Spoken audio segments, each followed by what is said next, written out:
So, as a quick overview, while we're wrapping a couple of things up in the background, um, in the city of Waterdeep, every so many years, depending on the information from diviners, the alignment of the stars, and several other soothsayers and nobles, there is a festival in Waterdeep.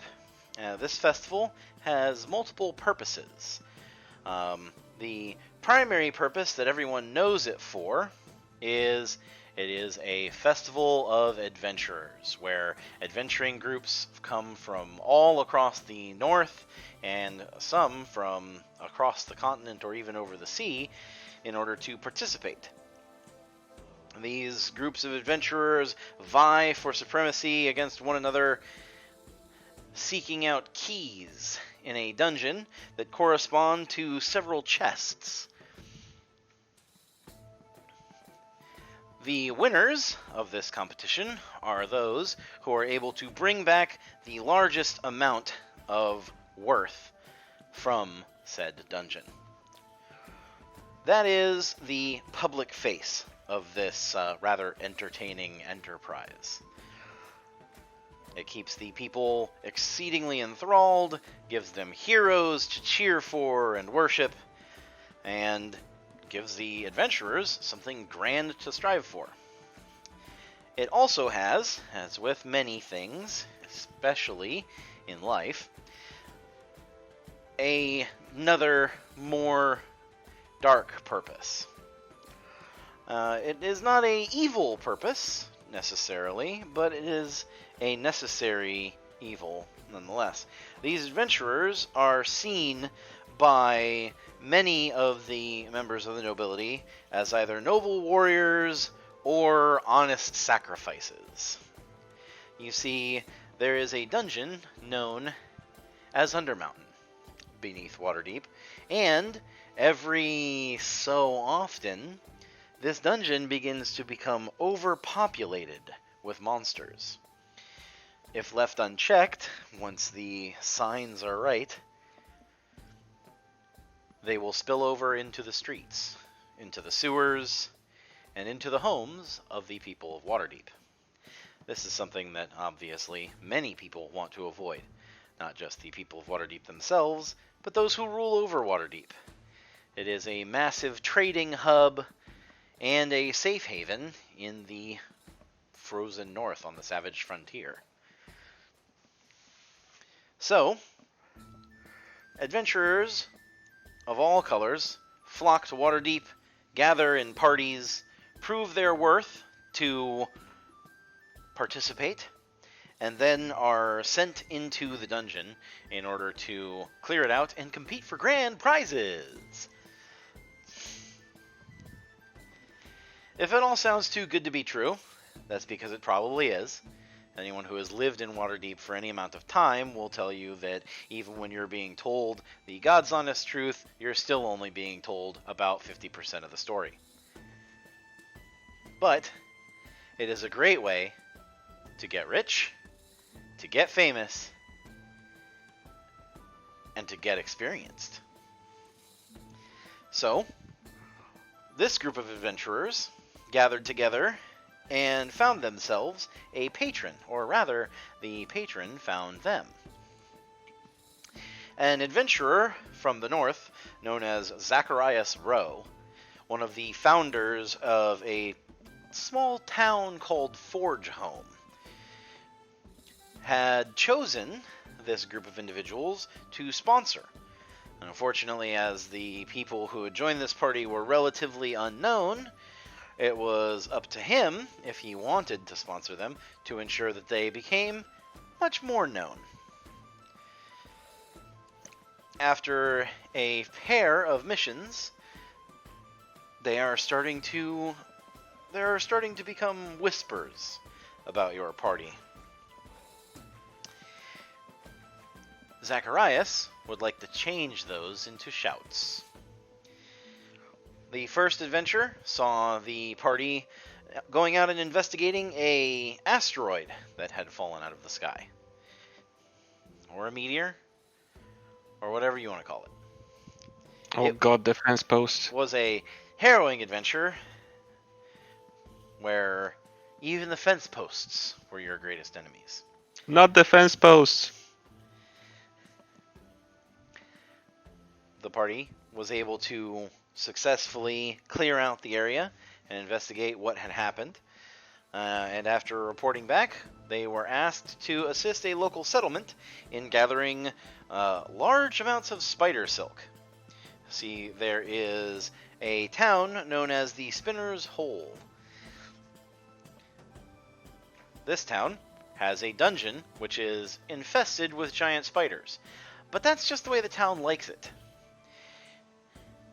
3 times a year, they hire adventurers in order to head into the dungeon and render unconscious but not dead the spiders inside, so that the townsfolk can come in, gather the spider silk, and weave the finest clothes in all of the north.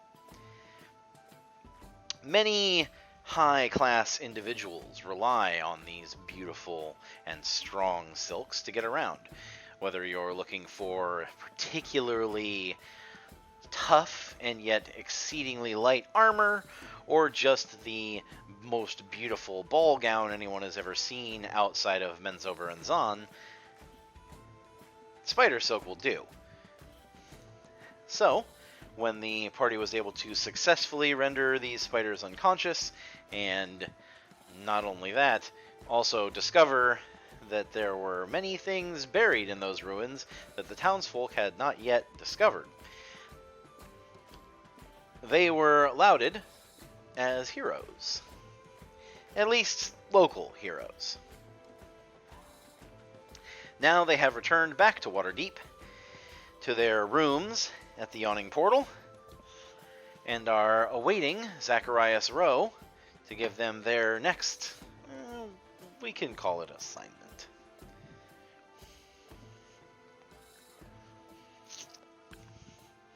As newcomers to the party, the two of you have either been scouted out by Zacharias or have shown interest yourself in joining the group in its rise to stardom and eventual delve beneath the city.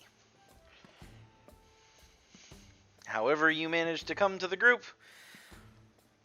they will probably be more than happy to have you when they face their next harrowing trial on the road to Undermountain. Well, that's made it sound ominous. I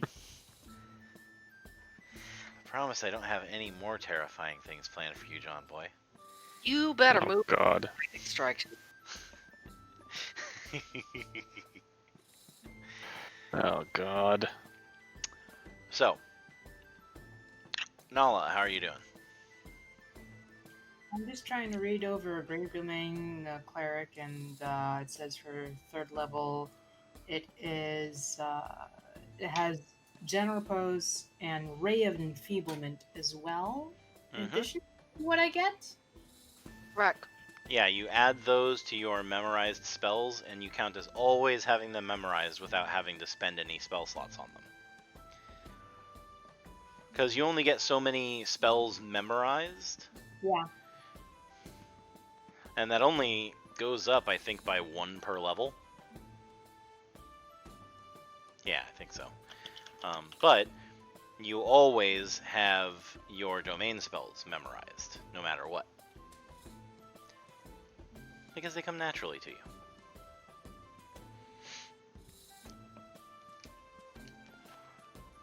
And that's it? Everything else good?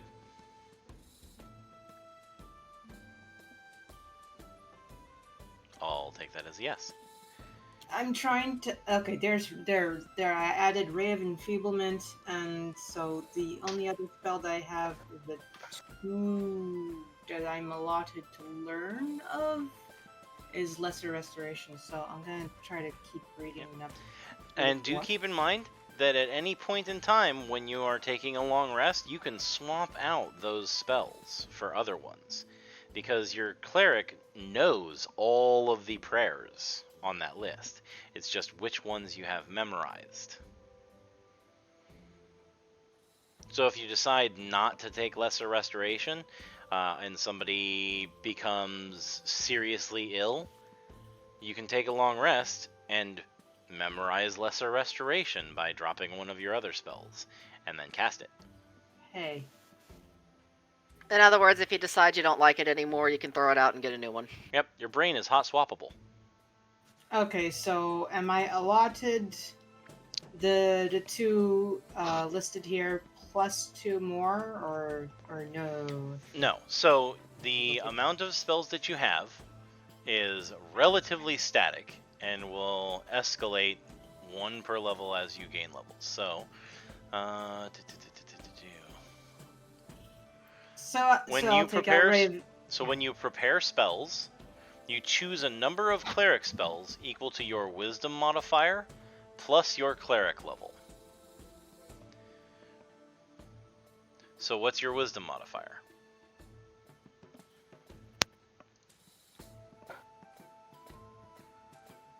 I 4.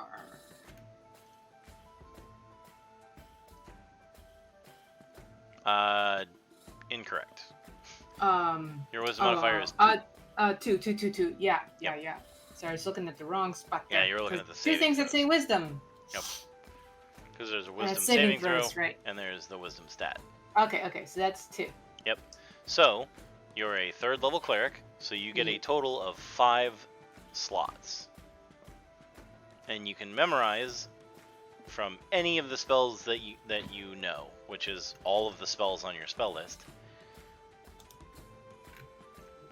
But you can only have a total of 5 of them. So currently, you have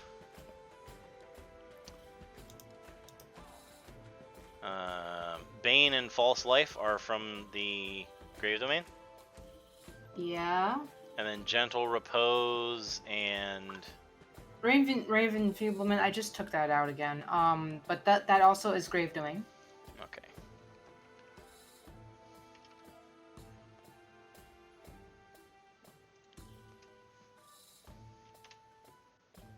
There we go. Let's go ahead and add that back on. All right. So I can read up for 1 more. So if you mark those, that'll let you know these are my domain spells. Those always stay no matter what. Okay. And then, yeah, you can memorize 1 more.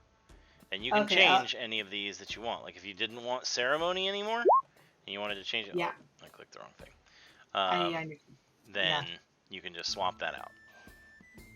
All right. Yeah, I learned how to delete the spell. Haha. Yes. All right, John Boy, how you doing? I'll look for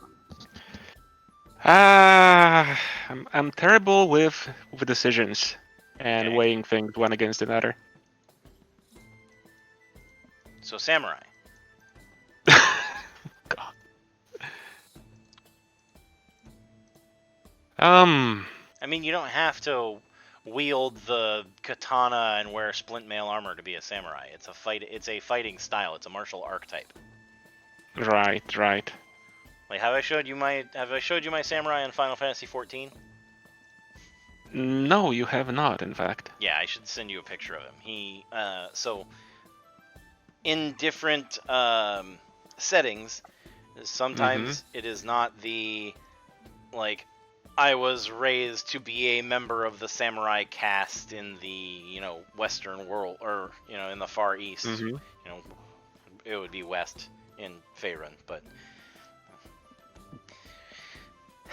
we call it East. Right.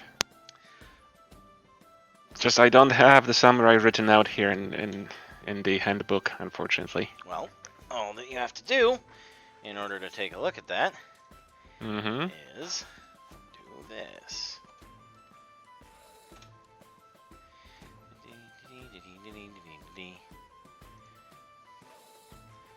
Let's take a look here. And then I just go... Aha. So that is the Wikidot page. Okay. You can just look at that and it will tell you all of the things of the samurai. Hmm. All of the things. all the things.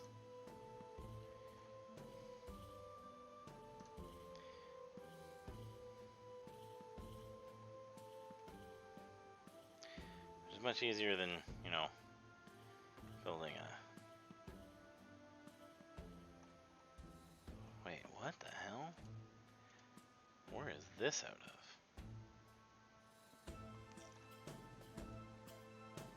Oh, that's somebody's full 5e base class for Samurai. Okay. You're talking about a homebrew? Yep. Somebody made a 1 through 20 with multiple different schools. A EI Jutsu Master, so, you know, straight up duelist. Shogun, so a commander. And then Kyudo, so a archer. Which would actually be the historical way to be a samurai, but don't tell weebs that. They get mad. Yeah. Oh, Nat, I made Celestine a samurai, right? I can't That's what I remember. was talking about when I said samurais are hard to kill. I think you had one KO, like that whole run. I don't think I got KO'd once, did I? The Mouther got you. One of them did. Oh, yeah, that's right. Yeah, you threw a whole bunch of shit at us. You're welcome. I got tired of y'all doing so well. And then that was the session where Jesse's fucking barbarian spider climbed up the wall and chased my flying caster around the perimeter of the room. If you remember. Yeah, I remember that. That was funny.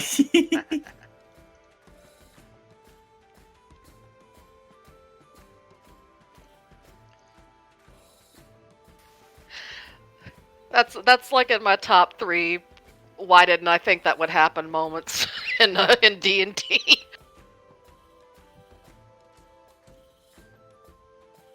So as a bonus action on a turn, gonna give myself advantage. Okay.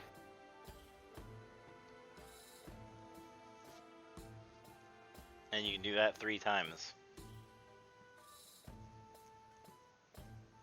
3 times per encounter? 3 times per long rest. Per long rest. Okay, I see.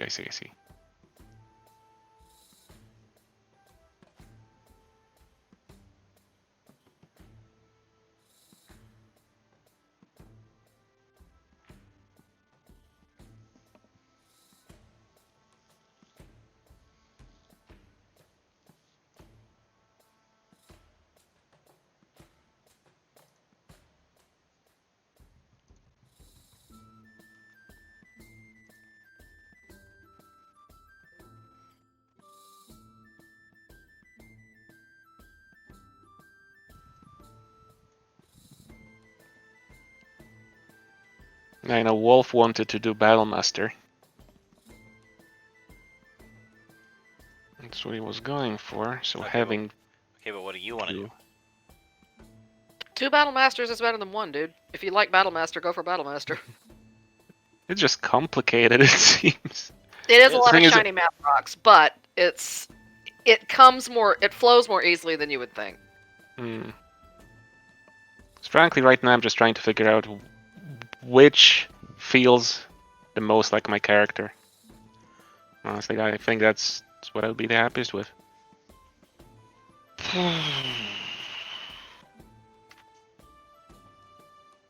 Champion or Battlemaster, I guess. Would I be any good being a noob as a Battlemaster? It depends on how much attention you want to pay. That literally is what it comes down to. Like, how much are you going to study your abilities? How much are you going to study the battlefield? And how much effort are you going to put into using your abilities in order to manipulate the battlefield to your benefit? If you want to dig into that and play, you know, just as much of the normal D&D game as a with an additional small amount of tactical board game.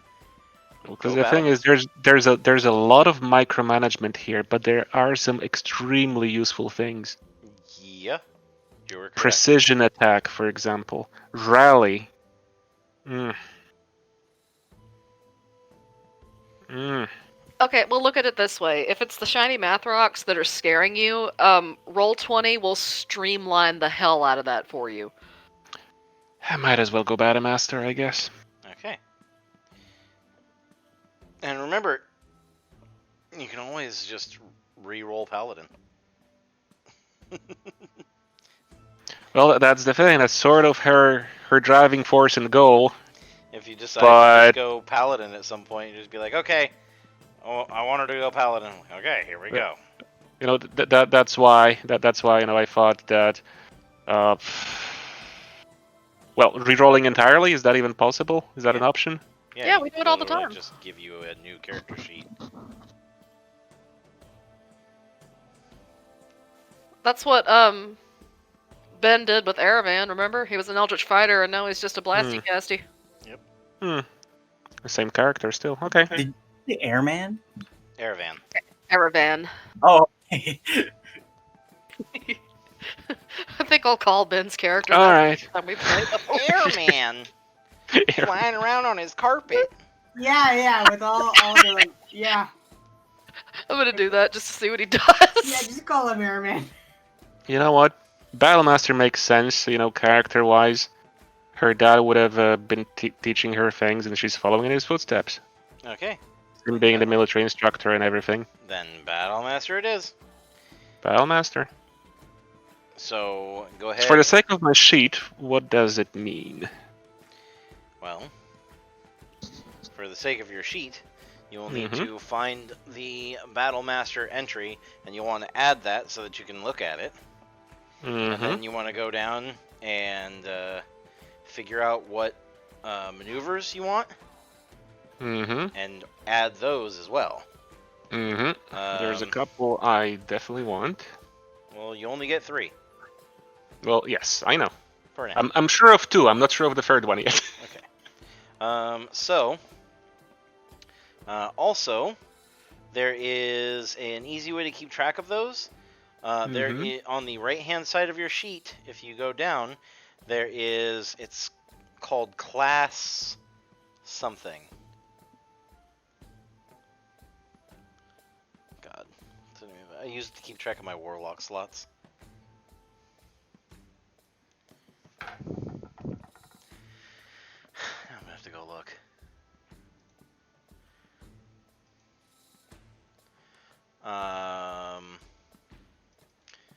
Yeah, it's called class resource. And so what you can actually do is you can rename that to superiority dice. And you can keep track of how many you have left there. All right. Because there's a maximum and a current. Okay, well, step by step, I'm looking for where do I even add Battlemaster? Which field? Okay. So open up Angela. Her character sheet.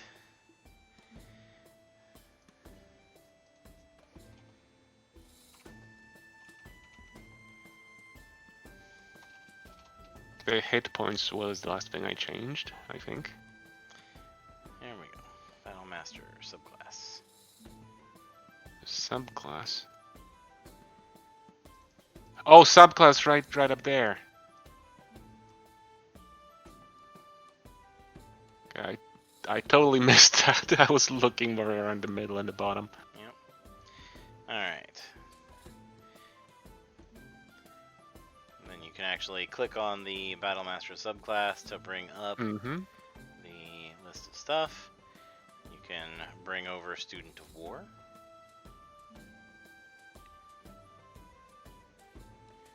And then whatever maneuvers. Hold on. Click on it where? Because if I click on it in the upper field, it just wants to edit the text. So on the right hand side under that information tab.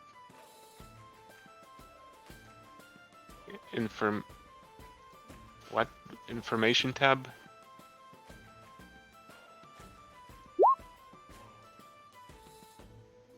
Alright. Upper right hand corner of roll 20. Yes. There's a little information icon. Oh, on Roll20 itself. Hold on. Yep.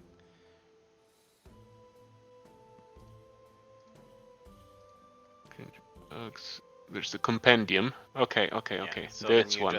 you literally just type in Student of War, and it comes up under other options and features, and you can just drag it Battle. off of that tab over. Okay. You want to take the others options and features one, because the other one is Ye- finding the actual subclass. Yeah. I got that. I remember this much. Alright. And when you drag that over, it will now appear under your features and traits. Mm-hmm. And don't forget to actually pick what your new proficiency is going to be. Mm-hmm. I drag that over into Your character sheet. the character sheet. Just drag it under your sheet and drop it. Okay. Let's see, did it appear? Give it a sec. See, action search, because I have my character sheet popped up into a separate window. Yeah, close that. Keep it I see. inside the window All right. until you're done. Okies. Let me bring up my window. Okay, character sheet. Because I figured it wouldn't be able to communicate. Alright. Student of War. Aha! Accepting drop. Yes. Alright. There it is. And then you just gotta pick your maneuvers. Mm-hmm.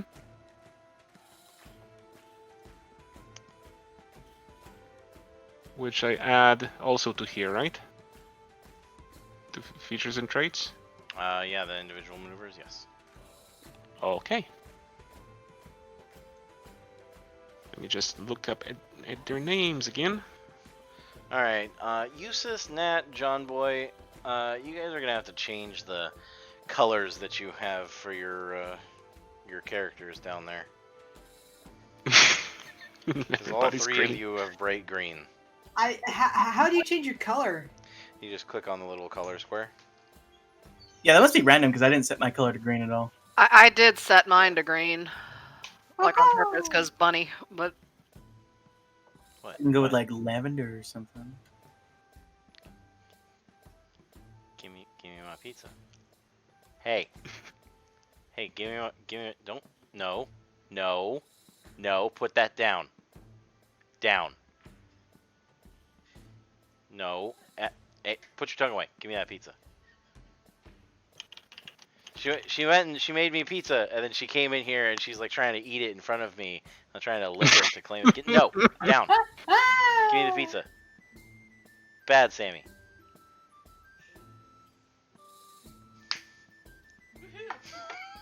There you go. Feel better? All right, I think we're set. Okay.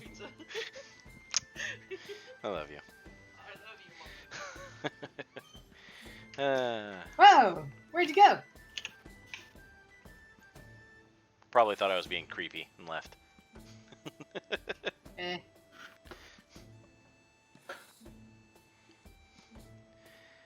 Nah, he's friends with Nat. I don't think I Okay. scared him off that easy. Yeah. Are you talking about me? No, I closed my Firefox as being naughty. Oh. Okay. Yeah. It's set your color. Set your color.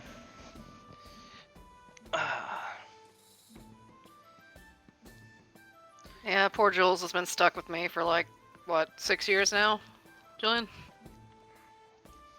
It's been that long already. It's felt longer, much longer.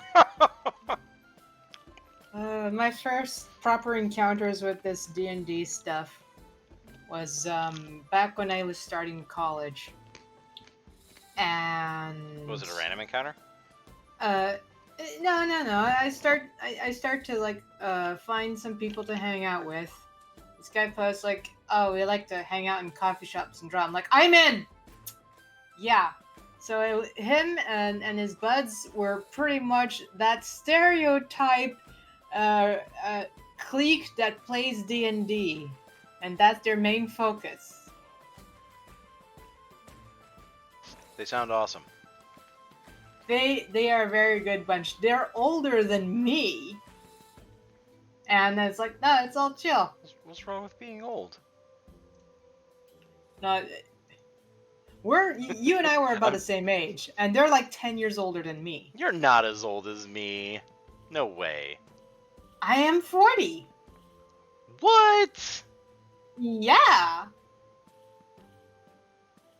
I feel like I'm being taken for a ride here. Seriously? Yeah? Wow. I was drawing original My Little Ponies when it came out, and I was like 3 years old. Wow. We're only like a month apart. God damn. Yeah. I'm December 1980.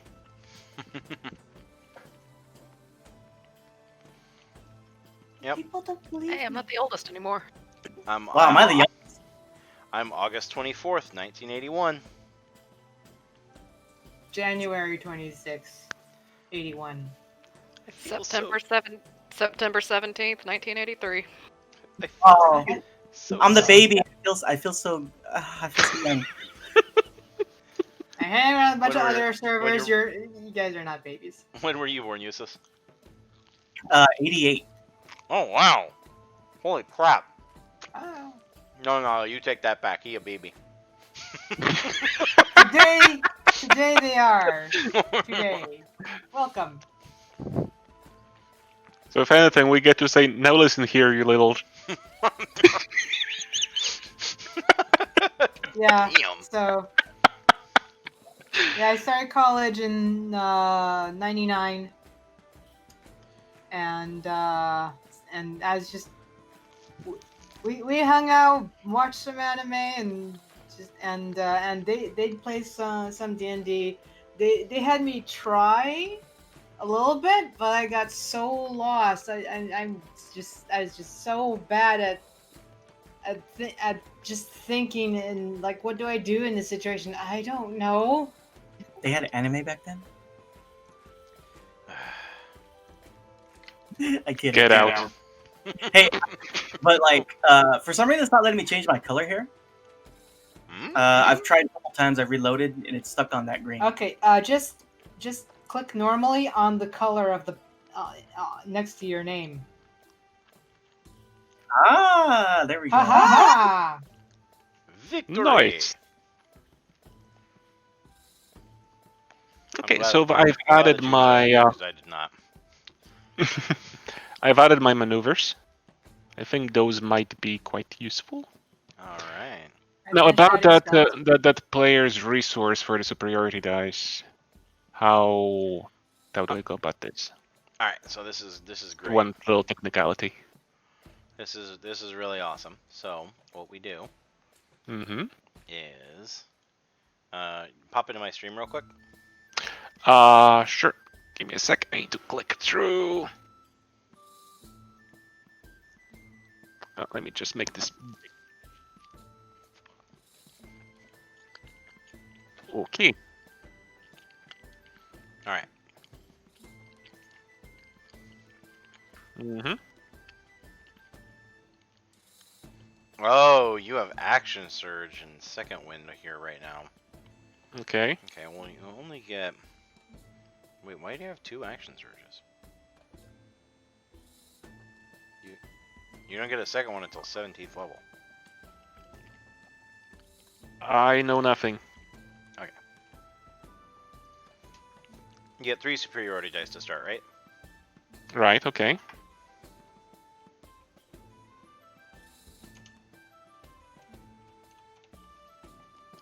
There you go. Okay. Now, whenever you use a superiority die, you can just do. Mm-hmm. And then when you take a long rest, you just put it back at 3. Okay. And that action surge thing? I mean, you just need to keep track of when you use your action surge and when you don't. Ah. Okay. Don't worry, I'll let you know if you've used your action surge this battle. But if you really want to, re-add it. Oh, okay. We can add another field there. Mhm. All right. I didn't know. I didn't want to break anything. Nope, you're good. Yay. Thank you. No problem. All right. So you should both be level 3. Mm-hmm. I've added the hit points, and I think that's all we're changing right now, right? I do believe. Okies. Is Nat still level 2? Yeah, I Better don't be. remember you ever telling the other, us the other Nat. through. Nat the character. Yeah, you'll tell them when they get back. Yeah. Because Alright. you do explain that you use a milestone system, but I never made a connection that means we're supposed to level up after every adventure. Yeah. Because that you never told me. These are all mini adventures, Mm-hmm. so hopefully. So do we gain 2 levels per big adventure? Oh, you'll gain more than 2 levels on the big adventure, because the big adventure will take you from level 5 to level like 18. Yikes! Yeah, no, it's a campaign. Yikes! This is like the intro. Okay, I'm scared. Prepare for some like One Piece or Bleach level character depth, but Yeah, buckle in. Ouch! Can't wait.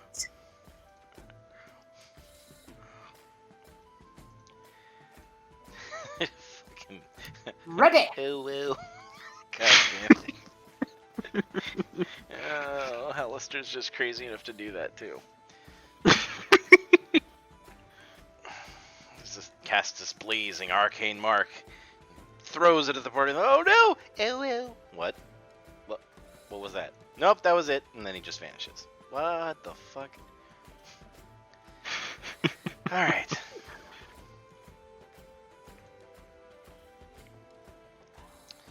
I can go ahead and close this. So the party is currently back at the Yawning Portal, and everyone seems more than happy to see the group back there. Apparently, your most recent adventure was lauded quite highly, and the next time that Zacharias reappears, in addition to his normal robe that he wears, he is also wearing a silver spider silk cape. He's making quite a profit on our adventures. It is rather nice.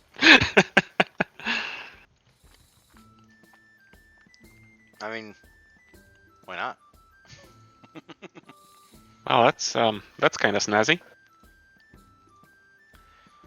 So he heads in, and following behind him are 2 new members of your adventuring group, as your current allies are elsewhere occupied at the moment. Natalia having headed off to somewhere in the city and given a uncertain time of return, and Ara having been called back to her cloister.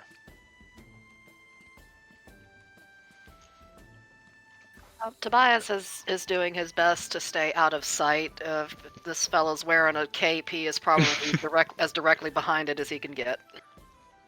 Corwin, given how Waterdeep is so cosmopolitan and whatnot, what are the chances that Angela has never seen a rabbit folk before? The chances of you having seen one is probably much higher than just about anyone else in the north. Okay. So about 0.5%. 0.5%. So I'll tell you what, we'll go ahead and multiply that by 10 and give you a 5% No worries. chance of having ever seen one. Here we go. I don't think she ever Nope. has, and she'll be like, just staring curiously, because bunny. Oh my god, is that a walking bunny? At that, Tobias will step very definitively out from behind the patron.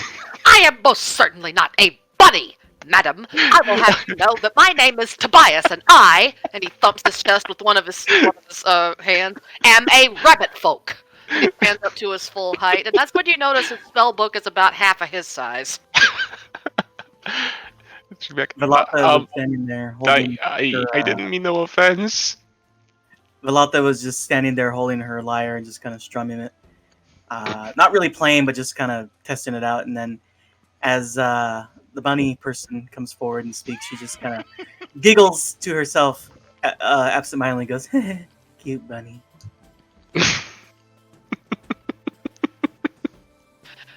Tobias seems to relent at. I'm sorry, John Boy. What's your character's name?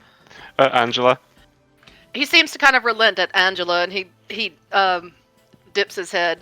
It's all right. It's, no offense taken. No offense taken. I do realize I am a rather unusual specimen in these parts. And then he hears Valatha giggle about being a bunny, and his ears just fall back flat. Because deep down she kind of low-key just wants to pet the cute bunny, but she knows it would be very inappropriate, and yeah, so she just keeps quiet.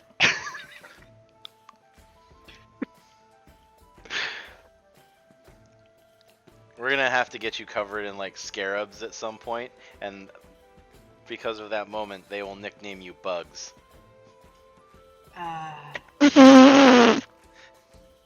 Corwin, if you do that, I quit. Yeah, what's up, Doc? So, Zacharias reaches over and gives Tobias a slightly firm pat on the shoulder blade. Not enough to actually push him forward, because Zacharias isn't exactly a strapping man, considering that he is a wizard. But enough to, lend a little bit of encouragement behind his words. He says, actually, these, I suppose I should say, are the companions that I was able to find to assist you, your allies are otherwise occupied. Perhaps temporarily or perhaps permanently, depending on whether or not they like the job. They came highly recommended and have a little bit of experience under their belt, but no group to call their own. So I hope that you will welcome them and do your best not to fluff the bunny. Aww. Well, absolutely. Welcome. The more the merrier. Tobias just pats his spell book. I do hope you've use for a caster. You see, I am a wizard. And he says it with like a flourish, as if he's trying to make himself as grand as possible. Well, I'm certain that we would have been in more trouble had you been a fighter instead. Hey! I'll have you know that the Warrens of the Feywild host some of the finest military forces the Feywild has ever seen. I would like to know more about that at some point, I'm sure. Velata just kind of looks over at them all and bows her head. Nice to meet you all. Right back at you. So, now that introductions have begun, I will simply leave you here with this letter, as I need to go and gather a few things myself. When you are ready, you can meet me at the eastern exit, the Dragon's Gate, and we will unleash you upon the world once more to go forth and do good. Sounds like a plan. Just do your best not to take too long. It should only take a little bit of time for me to get these two onto their wagons. But you will have companions to escort for this particular leg of your journey. I hope you find that agreeable. Oh, most certainly. They should be able to hopefully dissuade you from burning down any more villages. And he just turns and strides out of the door. Burning down what villages? Alright, who's the arsonist here?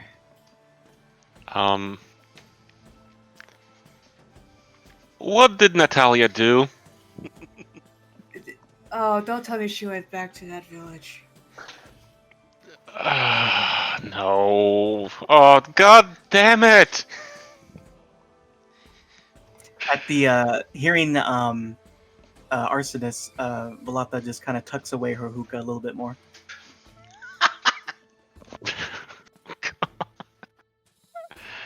So yeah, feel free Ah. to introduce yourselves and get ready if you need anything from the town. Go ahead, Nat. Sorry.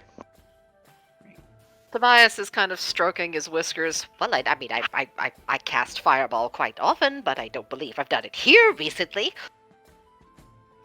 Well, this is Waterdeep. I think we I- wouldn't have a problem with that. The quite burly man sitting behind the bar leans his head over and says, "Yeah, don't be casting any fireballs inside of my bar, young Wizard. sir?" I am a wizard, Wizard, young wizard. and I am indeed a sir. Do I look like a madam? And he gestures to his long open robe and his vest and his pocket watch. He goes back to cleaning a glass. Right, so Tobias was it. How did Zacharias manage to find you? Well, I've been wandering for a while, and it's much different here in the prime material, and he kind of pokes his fingers together, and just rambles on and on and on about needing to make a name for himself, and about how he wants to be the most famous caster that ever was, except he'll have to have a stage name when he's really famous. This Oh, stage name. What's wrong with Tobias? Oh, but there's nothing at all. It's just that well, why shouldn't I have a stage name? Well, I suppose you do have a point there. I mean, surely I don't want to be recognized by all of the public. No, not all the time. When you're famous, you don't always want people to recognize you. Don't you agree? I certainly do agree with that. Angie just wants to point out that there's not that many rabbit folk around there, but she bites her tongue. something, your ears are gonna stick out. Yeah. And then I glare at Angela on that remark as well. But she didn't say anything, mind you. So, well, she'll worry. and then she'll turn to Velafa and say, "Well, hi there. I'm glad I'm not the only girl all of a sudden, considering our two other friends aren't here right now." Valata just kind of nods her head. Oh yes, I've been a girl as long as I've been alive, I think. That's okay. Tobias's nose twitches furiously, and he scratches his chin. I say, did you ever botch a transformation while you were casting? He seems genuinely intrigued by the concept of possibly ever having not been one gender or the other. Valata just kind of looks at him and is like, huh? What is that? Oh, never mind. Just kind of yeah, flaps one of his paws at her. Yeah, I don't think we'd have something like that to worry about.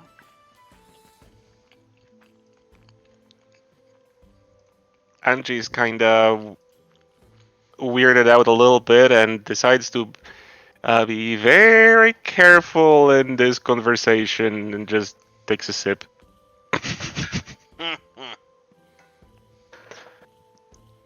It's not alcohol. She's having juice. Yeah, call it whatever it is you want. It's apple juice. That's even worse. Apple juice. Apple juice. So, is there anything else you all want to do in the inn and tavern of the Yawning Portal, or are you ready? Well, I think before we head out, we should perhaps pick up a couple more healing potions, maybe. I believe that would be a good idea. Might very well be. Yeah, the 'Cause- merchant town. I guess we can head there, see what they've got. Because I'm down to, I believe, just one. Yeah, you only used the potion that I bought you last time. Yeah. They're so expensive. Wasn't that expensive? I had the gold. How much were they? 50 each? Normally, yes. Oh my god. Okay, I'll pick up 2.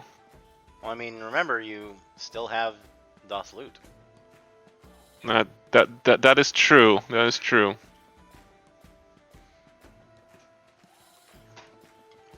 So you jingle when you walk right now.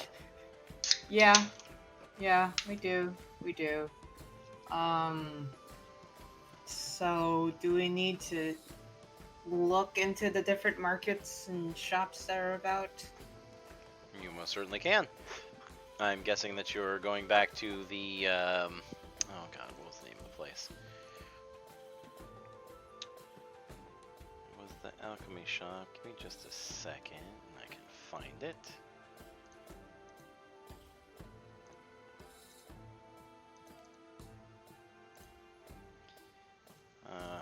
Golemill's Wondrous Oils and Elixirs. I looked down at Tobias and I asked him if he's interested in heading to the shop there, or if he's ever been to that shop before. Well, I don't believe I've been there before, but I'm always curious about new places. That's what adventuring is about, isn't it? Indeed. Well, Okay. A Head quick there. trip down to the arcane ward is all it takes for you to find yourself out front of Golemill's. The shop is a 2-story tower of living wood with carved wooden doors that open themselves and a tiled mosaic floor. The air inside is filled with motes of prismatic light, many of which will attempt to gather your attention toward the more highly priced potions that are currently in stock. Well, that place is quite lovely. Golemill? This is not. Sorry, go ahead. As you're pointing out that these expensive potions are very prominent, I divert my gaze and say that this is not what we want to be looking at. And let's just delve deeper into the shady parts of the shop. Golemill himself is a old male half-elf who does mention to everyone that he sees that he also does deal in monstrous ichors. So if you have any corpses of large or particularly magical monsters, he is interested in milking them. Ooh. After mentioning that, however, he goes on to give you a list of his current wares, which include the following. 2 potions of animal friendship, a potion of clairvoyance, a potion of climbing, a potion of diminution, a potion of frost giant strength, 3 greater healing potions, 13 healing potions, a potion of heroism, 2 potions of stone giant strength, and 3 superior healing potions.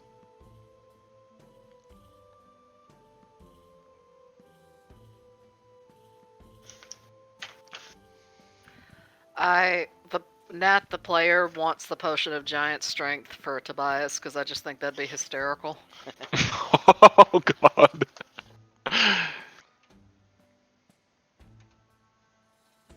I'm afraid that list went right over my head. Can you repeat that, sir? I can.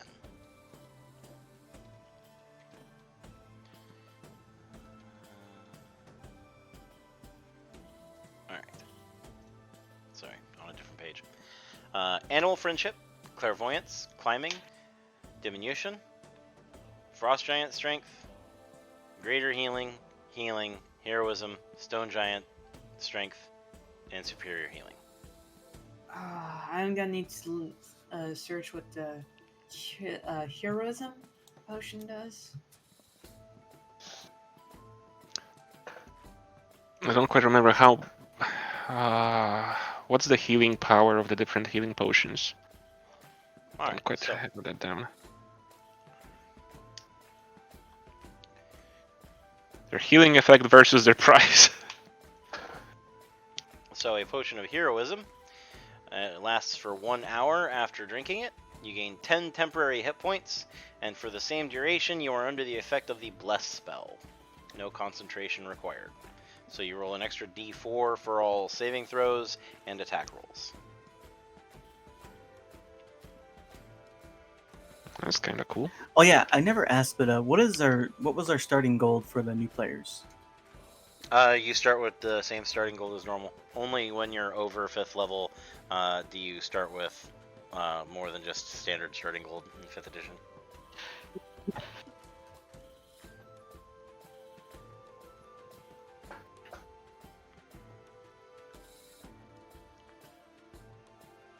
The heroism potion sounds rather interesting, actually. So a normal healing potion is 50 gold pieces and heals 2d4 plus 2. A greater healing potion. Where is it? Is 200 gold pieces Oof. and heals 4d4 plus 4.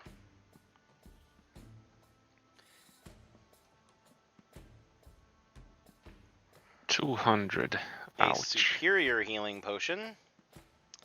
It heals 8d4 plus 8 and is 500 gold pieces. You don't want to know what the supreme That's healing like- potion costs. I was asking about the heroism potion. Oh, this economy. God damn it. A potion of heroism is 200 gold pieces.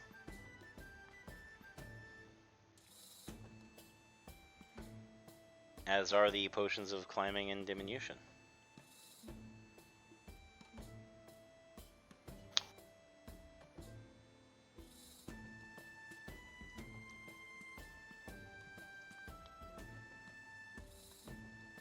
Potion of diminution just makes somebody smaller, right?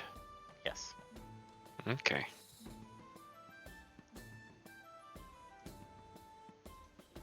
They're very situational and we don't know what we're getting ourselves into.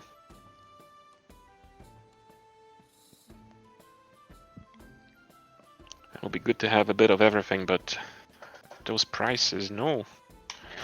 Yeah. So you might want to just pick up a couple of normal healing potions and then Yeah. That's true. jog I can do on. that. Yeah.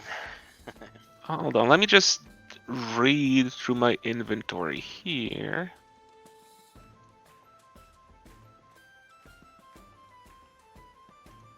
Okay, I do have my Black Dragon Wormling head. Isn't this guy interested in this sort of thing? Sir, did you mention by any chance, I think you did, that you might be interested in this sort of stuff? And she whips out that head from the overstuffed backpack and just plops it onto the counter. Plop. I very well may be. Where's the rest of it?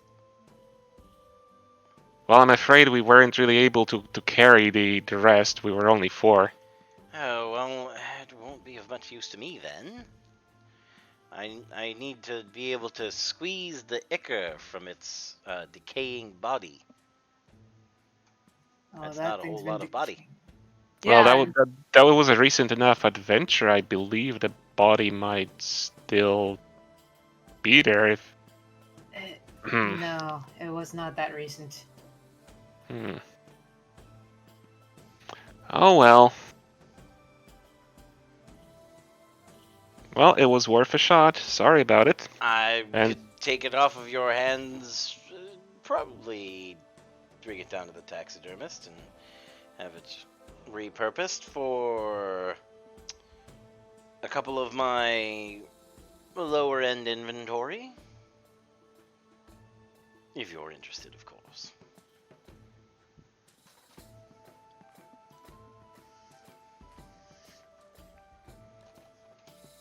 Mm.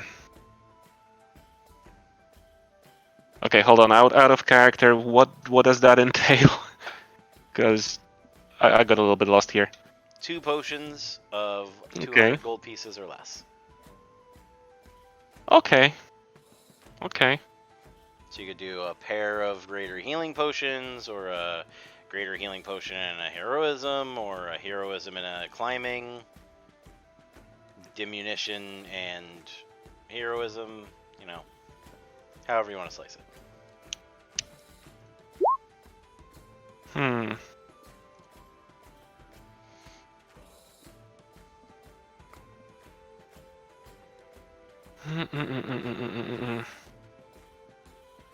Okay, so I think we could go for a greater healing potion and a potion of heroism. And just another regular healing potion for 50 gold. That sounds like a fair deal to me. All right, that's done then. Thank you, kind sir. I'll tell you what, I'll throw in 1 more normal healing potion just for you being such a good customer. Why, thank you. That's most helpful given our recent adventures. Well, I've seen Thank, you in thank here. you very much. I've seen you in here 3 times now, so hopefully your adventures are going well. Enough. Well, so far you don't seem to be missing any limbs, so it's a step in the right direction. Yeah, I'll take 2 regular potions of healing. All right, go ahead and mark off 100 gold. I did. Nat, Eustace.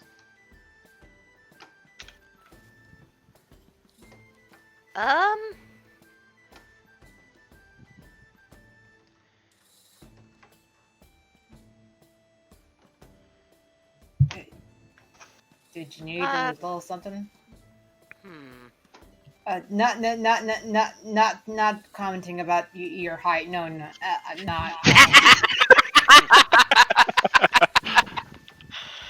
Oh God. I forgot. Did he have any regular healing potions for sale? He does. He has 9 remaining. All right. How much are they again? 50 gold pieces each. All right, cool. Velata will buy 2.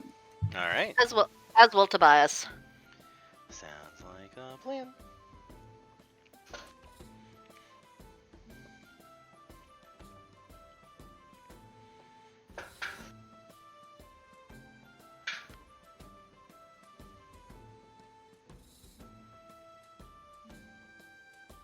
All right. Do y'all want anything else, or is that pretty much it? Well, I think we I'll already do. have animal friendship happening here, so I think we're good to go. Oof. I will remember. Just let that bounce around in your head a little bit, Corwin, I'm gonna know where you live soon. like like little bunny foo-foo hopping through the adventure. Grappling Right up, back, we roll in character. grappling up the goblins and bonking them on the head. Well, that gives Velitha a new song to compose. All right. So, without any more issues to deal with, I believe your group is ready to head out. So you head to the Dragon's Gate. Mm-hmm. Indeed. All right. Your trip to the Dragon's Gate is relatively unimportant. It is a quick walking trip through some of the streets of Waterdeep. Your arrival at Dragon's Gate, however, is slightly more exciting. Because you find Tobias outside of the Dragon's Gate, along with several of his associates. And a So ship. Tobias is with us. Oh, sorry, not Tobias. Zacharias. There's so many Ariases. Iases. There's Iases everywhere. There's Iases and Ezreals, and it's just an awful mess. No, it's just Riels in the other game. Very Yes. well. Zachariel and Tabariel. Tabariel? No. Anyway, Zacharias has a pair of large wagons that currently are being offloaded onto a ship. The ship has parked itself in the grass outside of Waterdeep. Okay, that's rather unusual. That is to say, the anchor is on the ground and appears to be wrapped around a large stone holding the ship to the ground because it is floating about 4 feet off of the ground. Okay, well that's something you don't see every day. And here Tobias- I was waiting for the tide. Tobias is not even paying attention to his party mates. He is utterly fascinated by this. Zacharias turns and waves to your group after one of the more burly men points you out, and he heads over, floating on a carpet. He says, good. Perfect timing. So, the empty barrels are being loaded onto the airship, as you yes, my party has access to an airship, and now you know. Its destination is Golden Fields. However, there is a more complex matter that I would like you to attend to as well, which entails you embarking on the airship.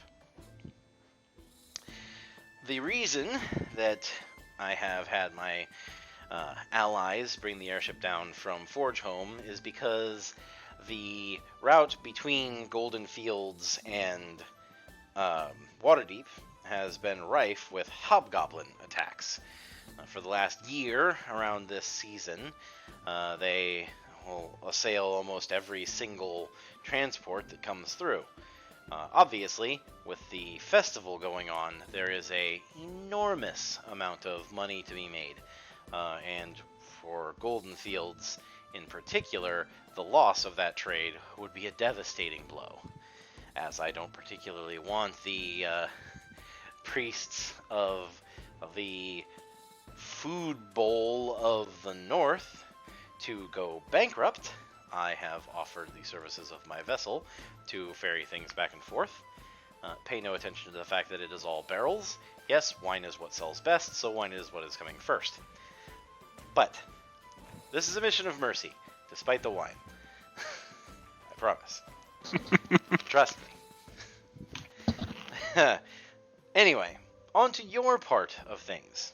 So, my trusted allies here in the city, Biggs and Wedge, will be boarding the vessel with you in order to assist with the moving of the objects. The crew is a rather ragtag bunch, but they are loyal to a fault. So do not worry about any strange words that you hear them chanting. They are a religious bunch, but they take good care of the ship. They are going to be dropping you off halfway between Golden Fields and Waterdeep, where the last carts were hit. You should be able to find the wreckage with relative ease, as I have furnished the captain with a spyglass of my own. once you have located the wreckage, I'm very hopeful that you will be able to follow the path to the hobgoblin's lair. In an ideal world, you will be able to clean out this lair with little issue. However, if things do become too much for you, say if you come over the hill and there's an encampment of 500 hobgoblins, please feel free to come back, as I don't really want you being, slaughtered out in the wilderness. Right, and I take it you'll be looking to hear from our email. Yes, absolutely. If something does happen, just ensure that you are writing on the yellowed sheet, as it will wick any blood off of it so that it can be legible. I don't want to be reading another blood-streaked note in panic like the last one that I received from our dear Angela over here. I give Angela a stare.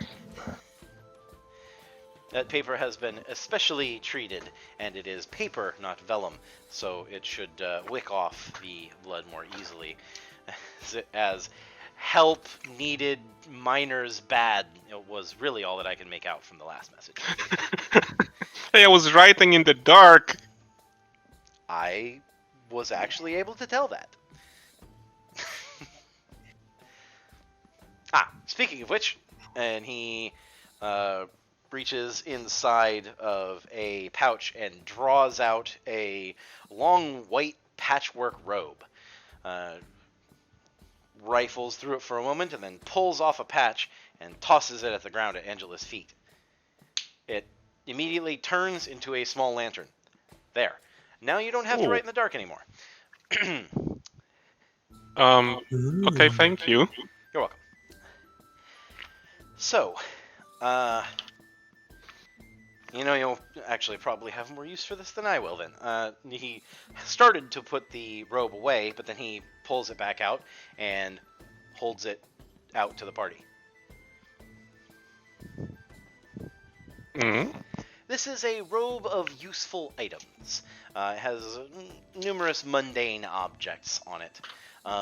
So if you find yourself in a desperate situation, you may be able to gather some piece of equipment from it in order to more capably deal with whatever problem you're facing.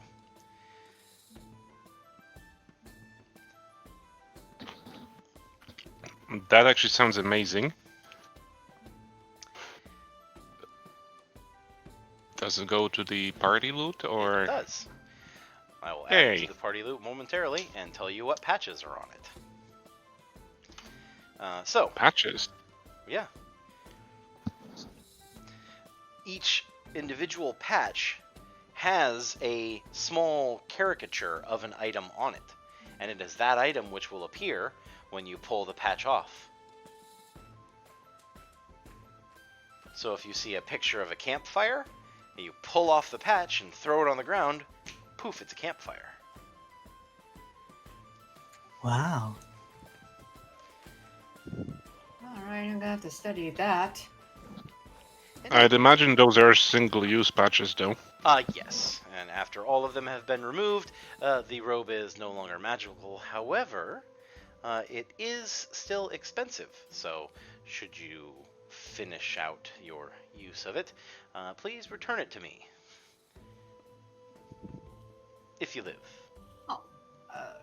What? I jest. I could do without the last part, thank you very much. I jest. It is a little bit of gallows humor. You'll get used to it. I promise. Or you Gallows. won't. Tobias is studying this robe, like, with no regards to anybody's personal space. So, then about the mission. We are clear? Hobgoblins. Right. Yes. Hobgoblins. clear it out. Yes. Right. At least they don't think too much. That is true. Right? Hobgoblins do not think very much. They are, Right. however, powerful brutes, so definitely be wary. Okay, so onwards with the blessed blades then. Alright. Vlotha was just kind of thinking to herself, but not saying anything out loud.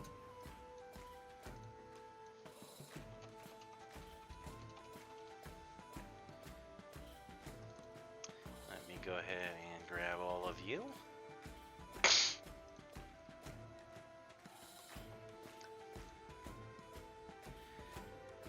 So everyone is going to board the vessel. Yep, I just hop on. Alright. Yeah, sounds like it. Climbing up the gangplank is a very interesting experience, as the ship does feel slightly as if it is still in the water, shifting slowly as you walk onto it. But there is definitely no water around, just a lot of air that you would plummet straight through.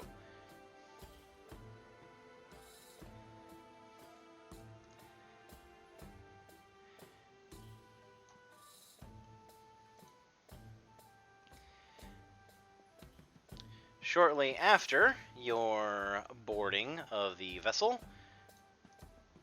they unhook the anchor, and the captain, who is a tall, broad-shouldered woman wearing a leather mask over her face that makes it look almost draconic or lizard-like in nature, bellows out, "All up full." There is a large bout of hissing, and the balloon above the ship roars to life, broadening and lifting the vessel straight off the ground. And soon, all you can see is cloudy skies.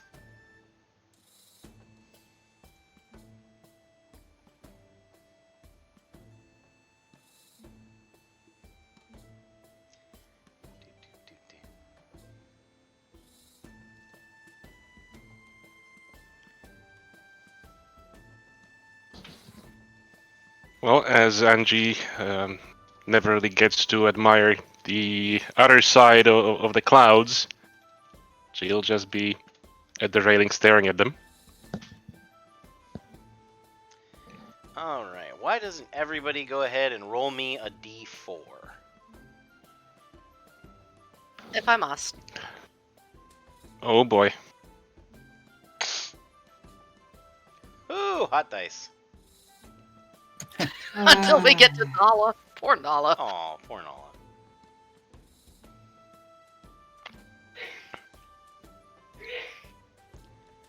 Bless you? I think? That was very far away. Thank you.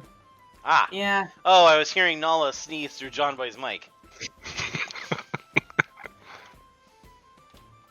Yep, that you were. So we're rolling a 1d4? Yes.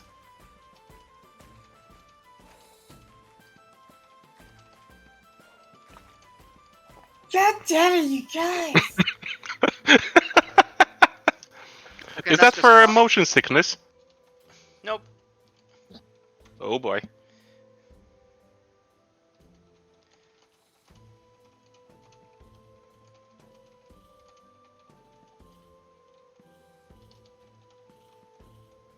got a bad feeling about this. Why? Because Corwin's the one doing it? Alright. Nala, I'll go ahead and give you a reroll. Just to see if you can match everybody else. Oh god.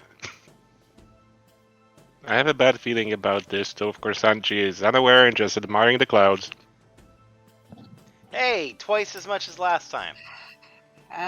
It's something. Yeah? Alright.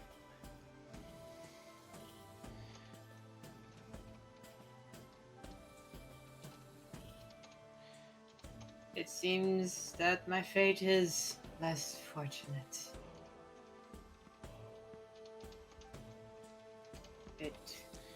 One would think. Everybody roll as many D100s as you rolled on your D4.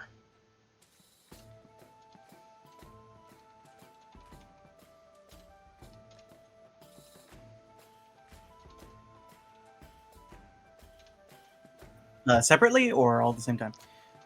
Just all at the same time.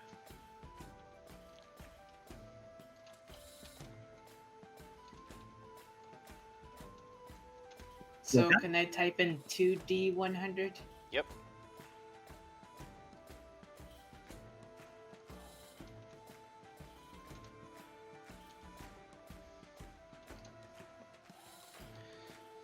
This is awesome.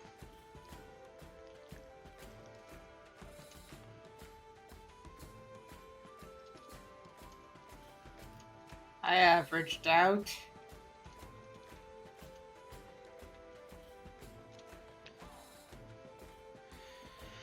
All right.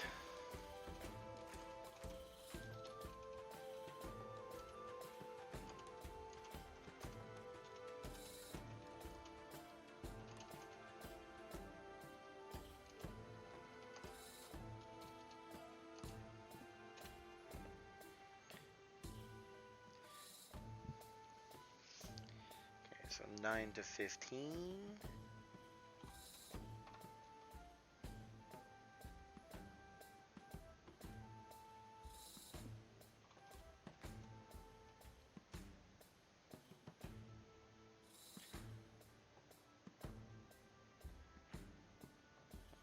One.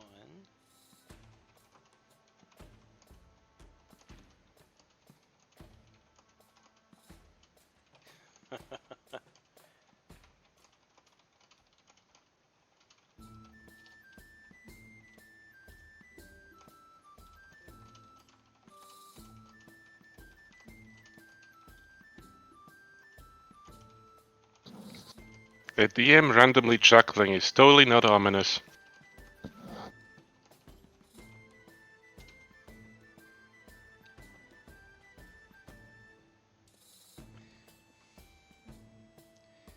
$23 to $30.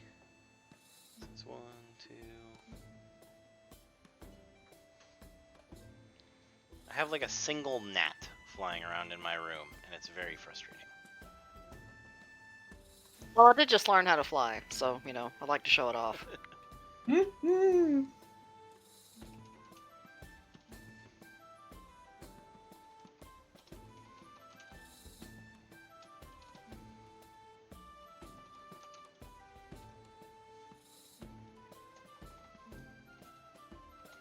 soon you're going to be flying out here.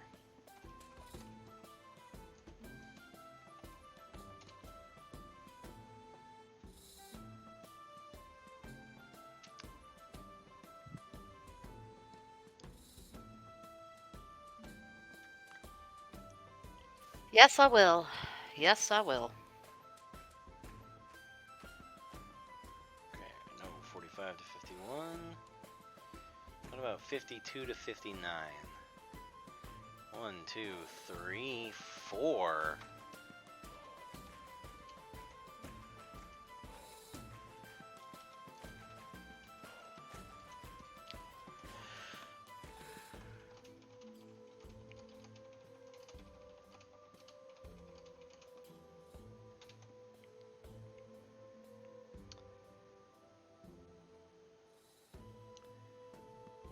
Oh, wow.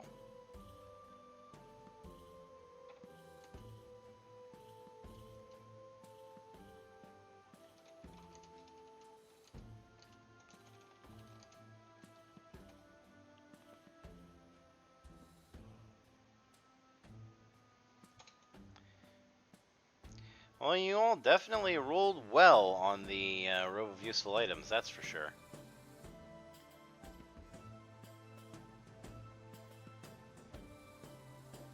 $69 to $75.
Alright. I'm just about ready to share.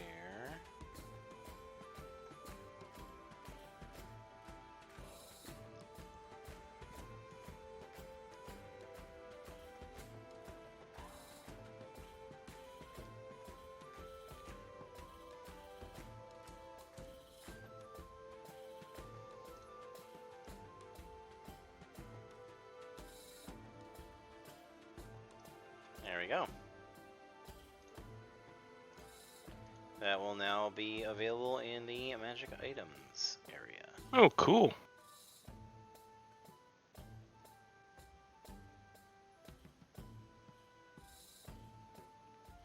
And as you can see, it most definitely is stocked with useful items.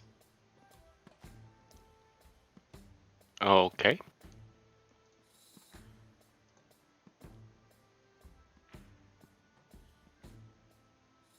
Ooh. Every meeting between Tobias and Nora. Bunny! The Yeah. iron door is an interesting item. I love that scene.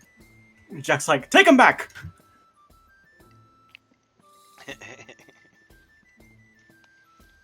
You know, there was a lot I giggled at in that movie, but I remember being a little kid, and that particular scene, just with Hatchet Head going, Bunny! Is the one that made me bust out laughing. Yep.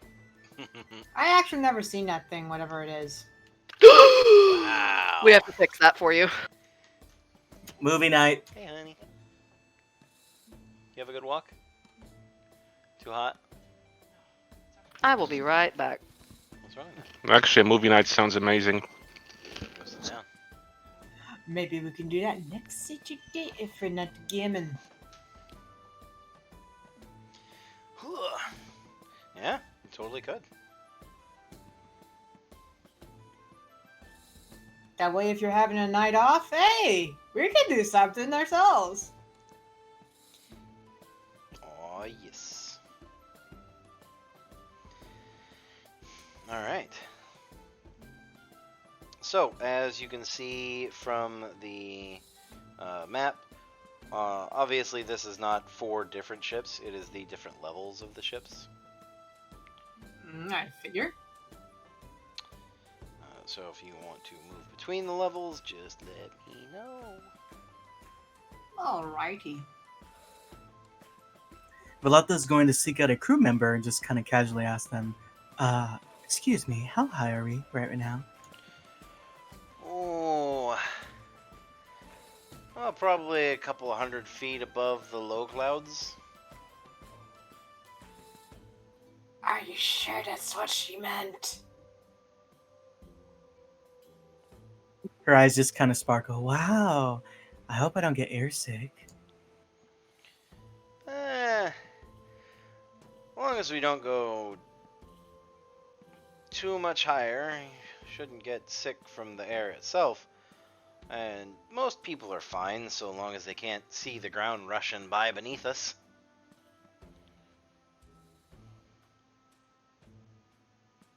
I don't think I'll ever get sick of air. Ah, yes. I believe we need it to live, so it would be good if we didn't get sick off of it. Well, it's not the air nor the water that gets you sick. It's the motion.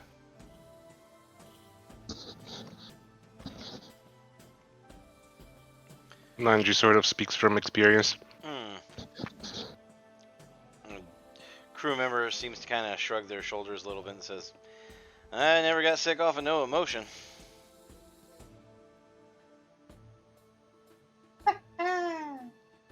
I know many that have. Lovesick. Well, if that's the case, then they should try to find solace in loving something greater than themselves. Say you,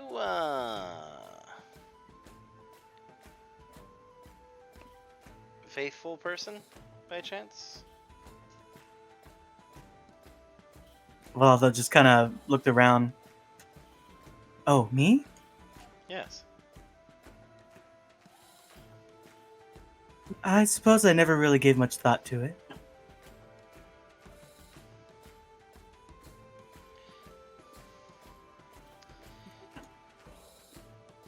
Why do you ask? Well, I would, as long as you're up here with us, we could, have some conversations if you like. If you've ever been sick of emotions or had other troubles, then I could tell you about the higher power that could take such pains and torments away from you.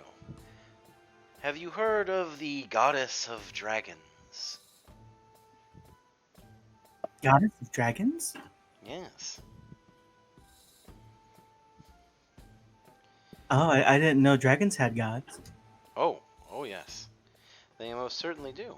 And some are even so generous as to pay heed to the pains and quarrels of mere mortals such as ourselves. Wow. I'll be sure to think about that whenever I stub my toe. Oh, she can help you with much grander problems than that, my friend. She has the power to heal your whole leg right back should you lose it in battle. Wow, that's incredible. How much does she charge? All you have to do is take a free stress test. That's just a side joke. She doesn't charge a thing. All that she needs is your love and affection. That's all that she asks for. Wow, she sounds really nice.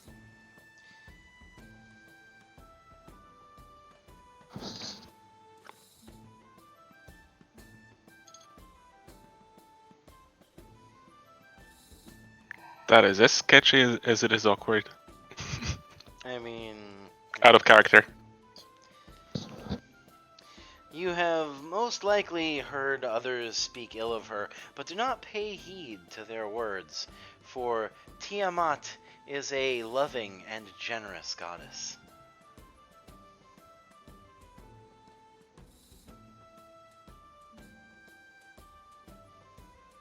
Tiamat. Tiamat. Okay, do I know about that one? I want to roll religion. Sure.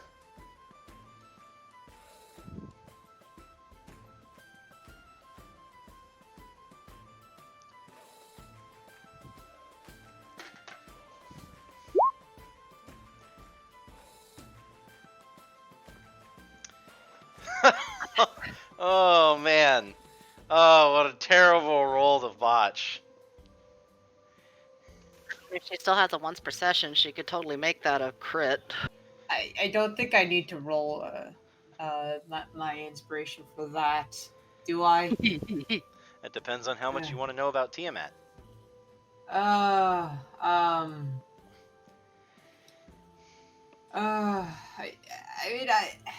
I just sort of entered my own religion.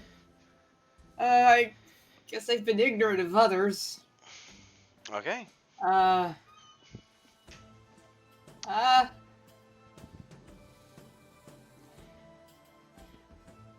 Maybe I'll just skeptically listen.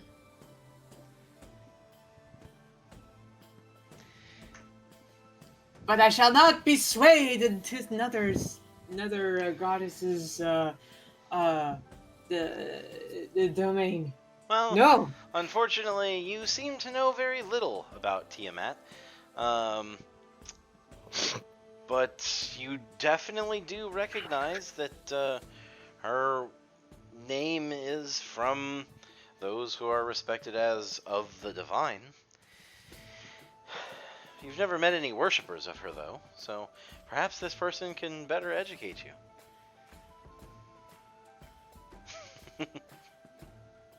Oh god, I have a bad feeling about this.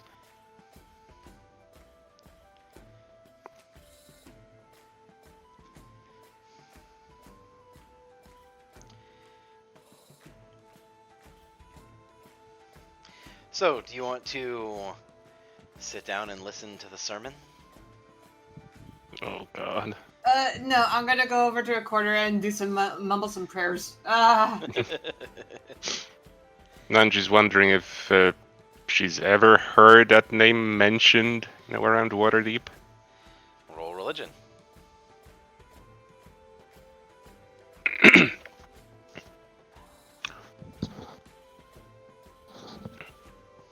It's not very good, is it? No. Only you've heard it whispered once or twice. Even then, it might have just been another word. Unfortunately, If it's a name that was whispered, that will probably make her a little bit wary. She'll listen in with a bit of suspicion. He talks about he talks at great length, in fact, about the grand plans of Tiamat to bring glory and peace to all beneath her banner, uniting the peoples of the North as one, and bringing them the warmth they so desire. Valata would just kind of listen in on the sermon, and her opinion of Tiamat starts to increase in a good way. When the captain finally catches wind of this, she comes over and has a few short words with the man, and he quickly finds himself checking all of the riggings on the ship. The captain will approach you, and she says, still through her mask, "I apologies if our crewmate affronted you in any way. He means well. He's just a fervent follower with a fine heart." Is there anything that I can get you while you're aboard our vessel? I know that you'll only be with us for a little less than half a day, but at the very least, I could tell you of the ship, if you wish, or some of the places that we've been. How high and how fast can it go? Oh, well. Previously, we were rather limited in height, so we were unable to get as high as the far clouds, the clouds that are highest in the sky. I don't know what the actual measurement to that point would be, but I can assure you that it's quite significant. Now that we have had the upgrades placed on the vessel by Zacharias and his cadre of clerics at Forgeholm, we are able to go significantly higher. They reinforced the balloon with several metallic fittings, and the elemental core has been stoked rather powerfully. It took quite a bit of research and no small amount of elementium, but she can go about twice the speed of a vessel at full sail if the wind is not against us. That is pretty amazing. Is she easy to steer? It really depends upon the well, frankly, upon the season. You see, the core of this beauty is a bound elemental. We have a stove of sorts, which stokes the balloon and actually powers the, I suppose you would call them wings, although Zacharias called them flange sails or some such. But we simply call them wings. With those powered by the elemental that's bound into the stove, we can actually control not only the height, but also the speed fore and aft. Turning can be problematic during the colder months of the year because the elemental seems to react slower. But once we get going and get him stoked on some coal or oil, he heats up pretty good. Normally we keep at a nice coasting speed unless we're far out over the ocean or in a particular hurry. Well, that is amazing. Oh, I thank assume those wings is also how it steers? you. This is fantastic. It is a bit of how it steers. Strangely enough, we can make tighter turns by actually making use of the sails, and she will point up, demonstrating that the sails on this ship don't all unfurl as one large series. Instead, there are individual rows of sails that can be unfurled. And she tells you that we'll unfurl one side to make tighter turns should we have to partake of something like, say, combat in the sky. It doesn't happen often, but for instance, when we were assailing the flying fortress of the Cloud Giants over Waterdeep last year, we made high use of them. And the walking dreadnought that stopped across the fields to the north. That was an interesting battle, to say the least. Wow. Well, color me amazed. Never been on a ship like this before. It is a very rare vessel, and if our Lord and Master, his name be blessed, there are mutterings of that from the other members of the crew that are nearby. The ship itself would never have come to be. It is a feat of draconic ingenuity gifted to the hands of mortals to sail the skies in his name.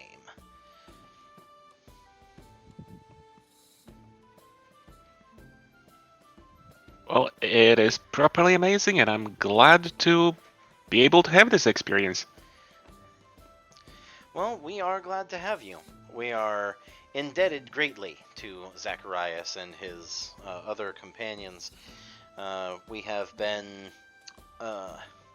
given to them, as it were, in order to better assist their duties here in the north.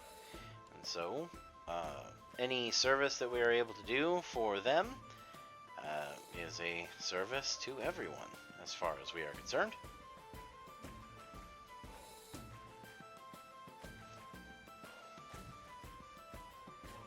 And she nods happily, and she is back to admiring the tops of the fluffy clouds rolling by. There is a sudden cry from below decks as your conversation carries on, and one of the people inside of the ship rushes up and calls out, "Monsters! Monsters coming up from below!" And indeed, Uh-oh. in just a few moments, you see those monsters. Uh-oh. Uh-oh. Oh my, they must have flown quite a ways to get up here. Perhaps they were stowaways? Coming from below, as in from below deck, or from below the ship? No, from below the ship. The dark Aha. shapes streak over you. Harpies. And they curl overhead. And then eye the delicious morsels standing upon the deck. Beware the harpy song arisen. Out of character. And that is where we will go ahead and roll initiative. Oof.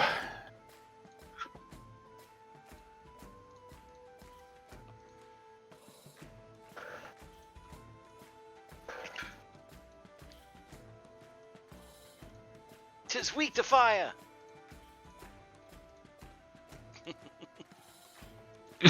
That game. I need to continue the second playthrough. I need to finish my first. I broke the world again. Oh, my new first, I suppose. But it's such a much better level match now.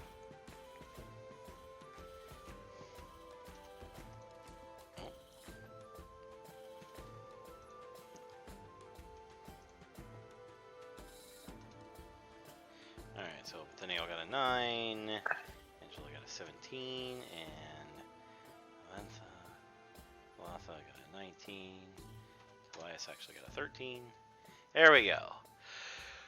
Alright. Ooh, don't know why I suddenly had a yawn. Yawns happen. That's Did true. you need some extreme coffee? Yawn. Just need to drink more soda. Soda. Damn it, I was supposed to another have one. my energy drink before the game and I forgot. Oh, and it might be a bit late to have one now. Probably. Yeah. Alright. So, for those of you who are not familiar with the way that I run my combats, to deal with height, there will be a yellow token. Normally, that is the number of squares that a object is above whatever the quote-unquote sea level is for the encounter. So those harpies are currently 20 feet above the party.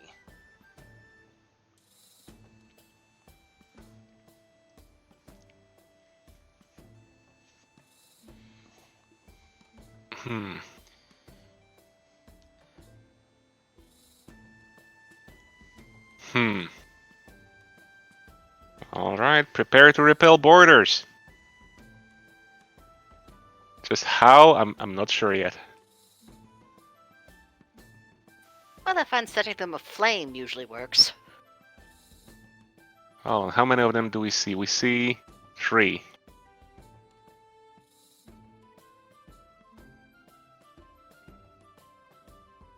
"40 feet away, plus 20 feet higher." So Velatha, you're up first. Vilalta's gonna look up to the harpy flapping its wings, and she's actually going to cry out to it. Hello there! Did you come along for the ride?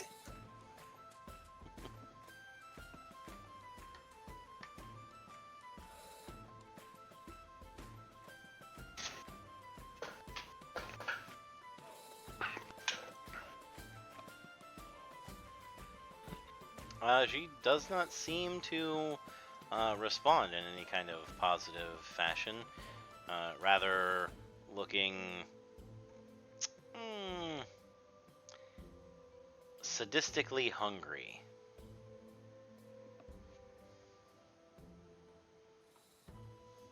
Is there anything else you want to do on your round?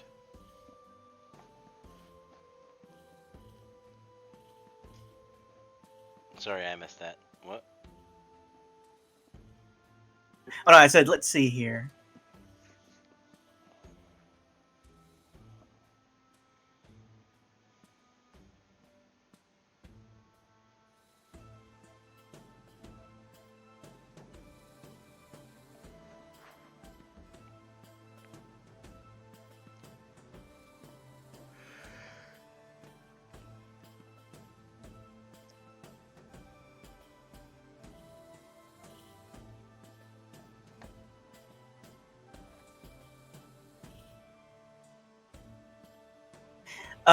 Yeah, she is going to go ahead and cast Blade Ward on herself. Alright.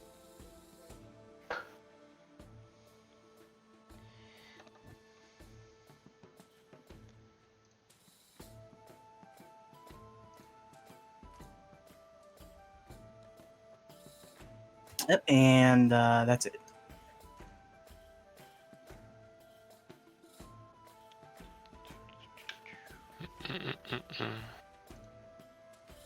Angela.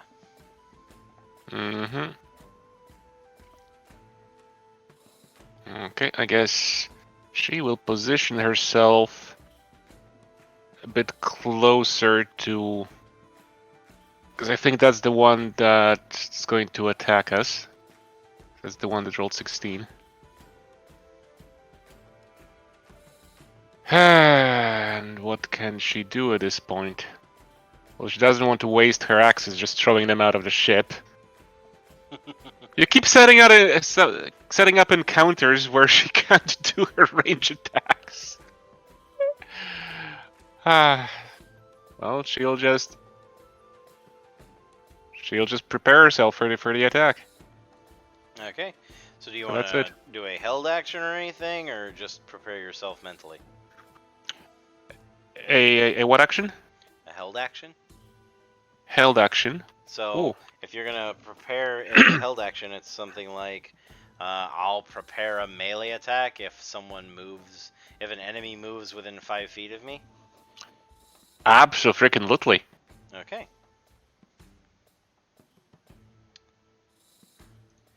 Alright. Speaking of things that move within 5 feet of you, Harpy time. Oh noes. So a melee attack then. Yeah, she swoops down, and you get to go ahead and swing. How far up Alright. is that to Harpy now? What's that? Well, she swooped down. She came down in a... Is the Harpy still 20 feet up? Nope. There we go. That will definitely hit. Nice. Are you using a normal longsword or are you using Imitaris Tooth? Just using the one that's equipped. That's the normal one, no? Okay, because remember you have Imitaris Tooth. Oh, that's very true. Very light intelligence. Okay, I forgot about this thing. What are the stats on that?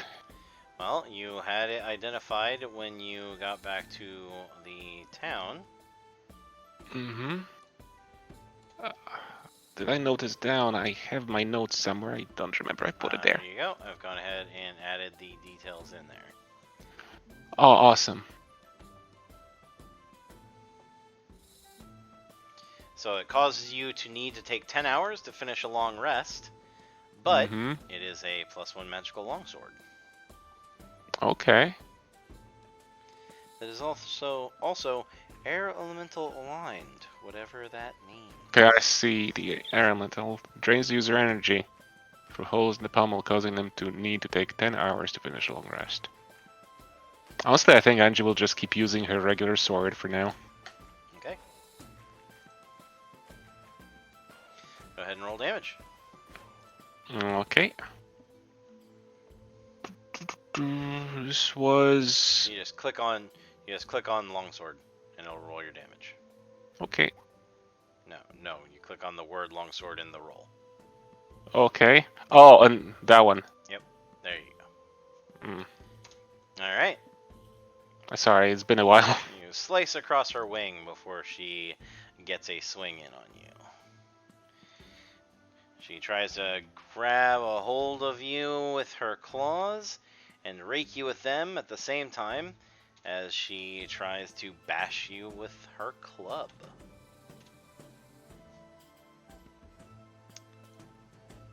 And both of these fail to connect.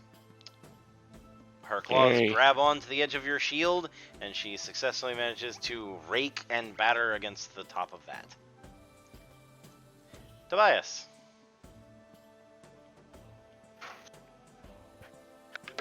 Well, I'd hoped I'd left these miscreants behind. Tobias is going to focus on. Well, where is he, and where's the nearest harpy? That one.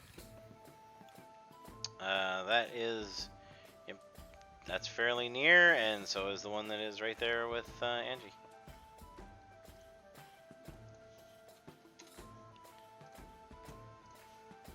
I think it's time to call on ye old magic missile. I'm gonna blast this sucker. So anyway, he started blasting. Anyway, he did start blasting. Now can I reach? Yeah, I can reach.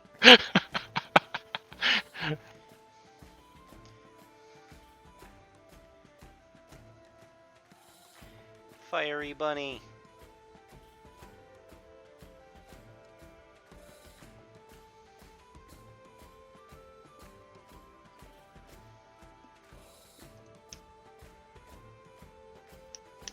That's not the correct way to do that. Hang on. Or is it?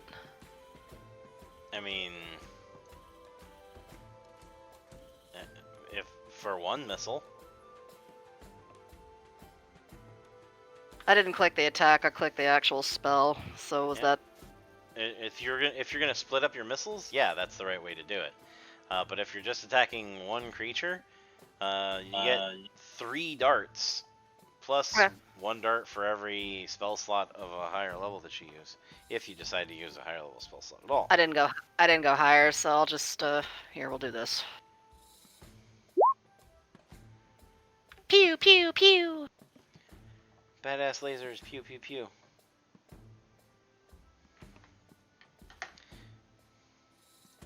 Alright, the 3 magical darts streak out and blast against the creature, rolling it around in the sky. Tobias cackles. This is how you use magic!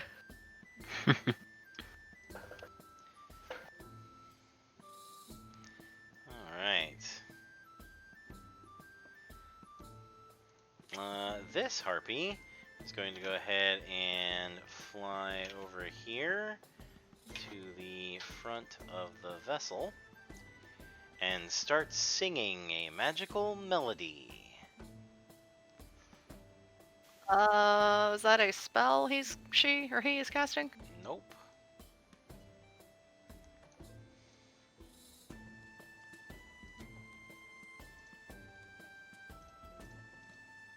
Oh, I can't use counterspell yet anyway.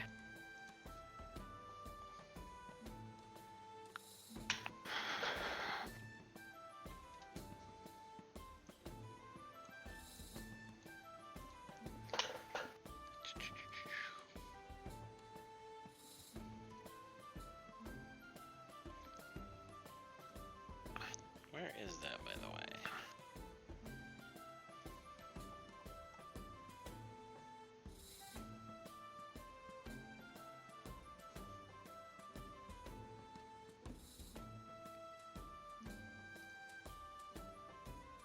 So, everybody within 300 feet, which definitely includes all of you, go ahead and roll a wisdom saving throw.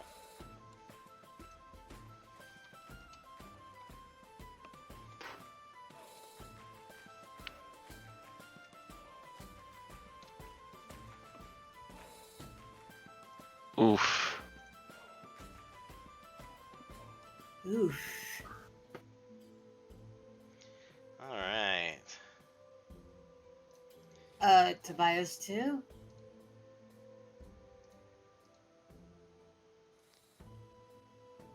Oh, Tobias did the wisdom save and rolled really well. Saved it.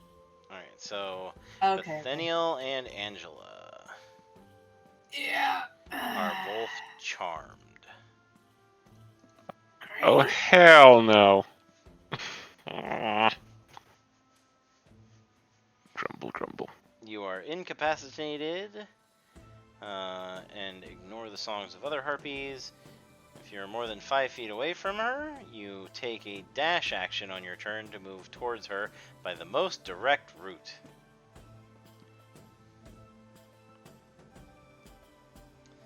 Speaking of which, Bethaniel! Okay, now what's just happened to me? So, because you are more than 5 feet away from her, you have to take the dash action on your turn to move as close to her as you can. So you can take the stairs on either side, or you can try and jump up through the rigging with an athletics roll. So I need to use 30 feet, right? Yep. Okay. That's 6 spaces here.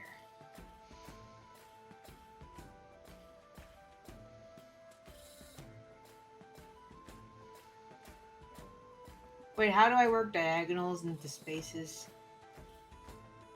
So every second diagonal is worth 10.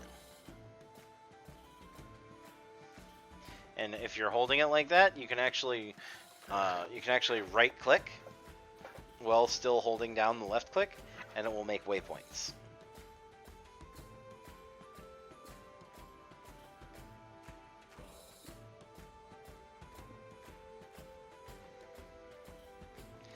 Oh, I must not have changed the settings for it. Hold on. Let go real quick.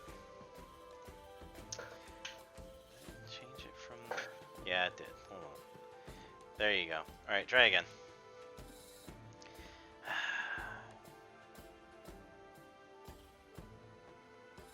So 30 feet will get you there.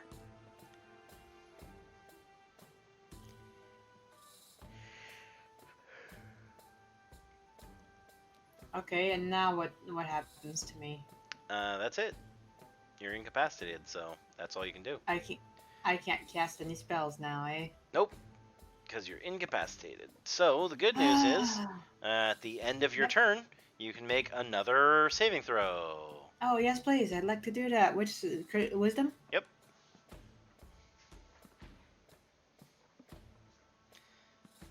All right.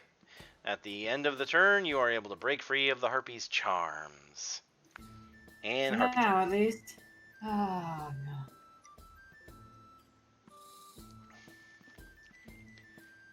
Well, this one seems to be quite a bit less than enthused about being scorched by Tobias.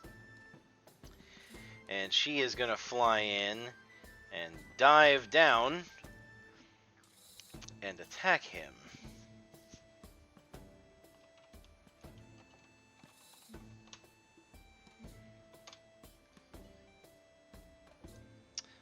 However, in her flurry of talons and hands, she does not seem to be attempting to bludgeon or claw Tobias into submission.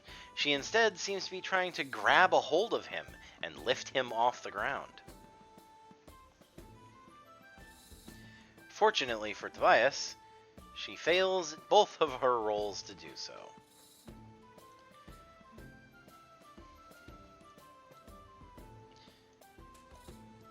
Alright. Crew members, a dash. And then the captain will move up here and take a shot at the harpy. Ah, a 23.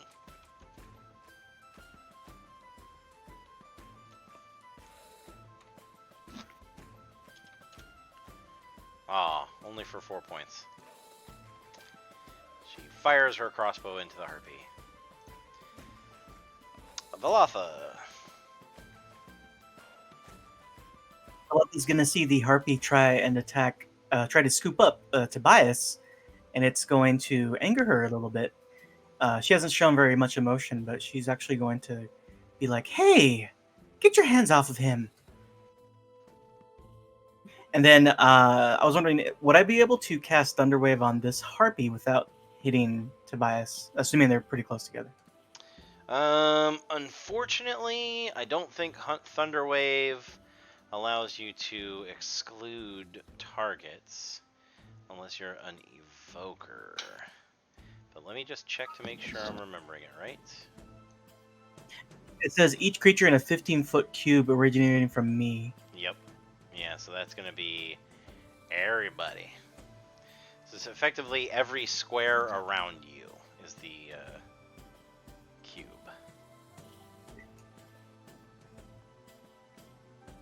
Yeah, being on this airship, that is everybody. Yeah, so she's not gonna do that. However, she will pull out her rapier and poke it a few times. Well, once. Give him the stab. Stabby, stabby.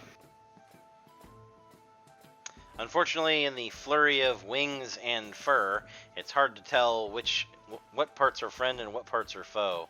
So you end up giving up most of your best placed shots to try not to stab Tobias instead. Sorry, I'm not very good at this. I'm sure you can be taught. Angela. Well, still charmed, no? Yep. So go ahead. So I need to You've move to. 30 feet to be right next to her there, standing on the prow. Oh God. Surely Me no nothing could go likey. wrong here. Me no likey. Okay, now what? What's that saying? Don't put me on the edge, and I won't push you. Roll your wisdom now, I guess? Yep. I suppose. At the end of your turn, make your saving throw.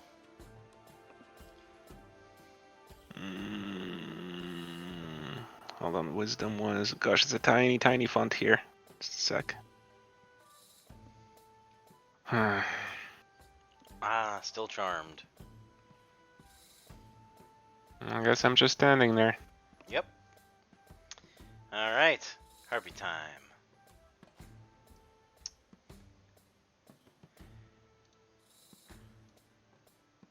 Seeing that her ally is having quite the difficult time with Tobias, she is going to move in and give him a bit of the business as well.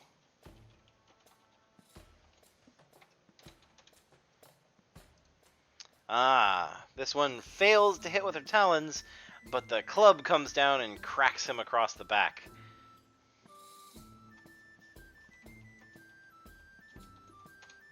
Ugh!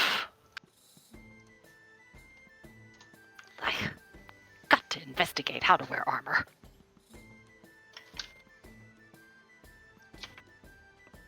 Alright. Tobias. Okay, let me check this spell before I. Well, no, that'll blow me up, so let's not do that.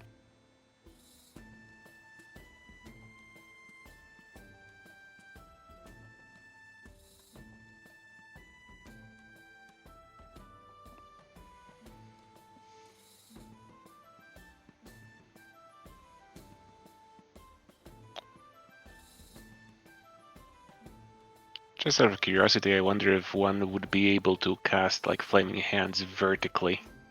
You can. I've got a Interesting. thought. Now, my thought is if I decide to go next to Tobias, so that I am within the 5 feet range of these particular harpies, I would be, and if I end up getting charmed and start rushing back towards the first harpy, would I be attacked? And if I do get attacked in that type of condition, would I get uncharmed because of the harm? Okay. So you're talking about trying to move Angela and seeing if she would get swatted, and it would break No. the charm? You're No. not charmed anymore. I mean, Talking Angie about- is. Bethaniel. Okay. I thought you were doing the asking for a friend. No.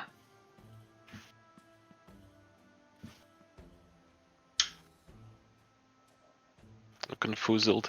Yeah. So, what are you trying to do? Okay, say for example, if Tobias gets charmed by that harpy that's at the front Okay. and starts to rush towards it, would the other two harpies try to attack it as he's moving away? That's the first part of the question. And the second part of the question is, if they do, would that knock them out of the charm? Unfortunately, that's going to be unclear because you're not. You don't know Okay. how their magic works. Okay. So we'll find out then. Okay, so how high up in the air are these harpies? These ladies? 5 feet. They are 5 feet in the air. So, can they AOP me if I back off of them? They can if you step out of their reach. Yes.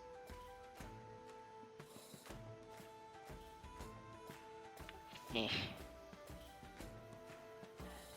Okay, I'm gonna go back Actually, no, I'm not. Tobias is going to do a very Tobias thing. He is going to hold his pocket watch up in the air as little crackles of lightning snake through his fingers around the chain, and he's going to say, "Well, when in the sky," and he is going to cast Shatter right. Well, 10-foot cube, right? Yeah, so yeah, that'll get him. Yep. So you want to cast Shatter above yourself, I'm guessing? Try and Yes, get so both I don't of them hit at yourself. Balatha. He is going to hit himself, but that is totally something he would do because he's actually kind of a shit caster.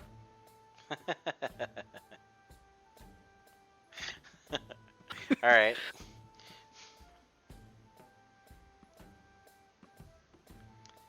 Well, go ahead and make your Constitution saving throw.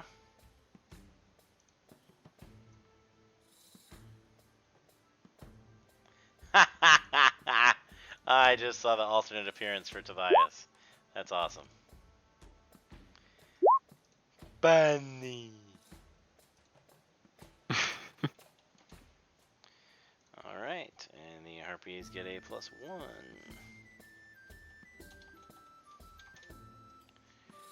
Neither of them make it either. As Tobias's own magic courses through him, he's like, worth it. Nice. Alright, this Harpy, after feeling that blast of magic, will be knocked out of the air.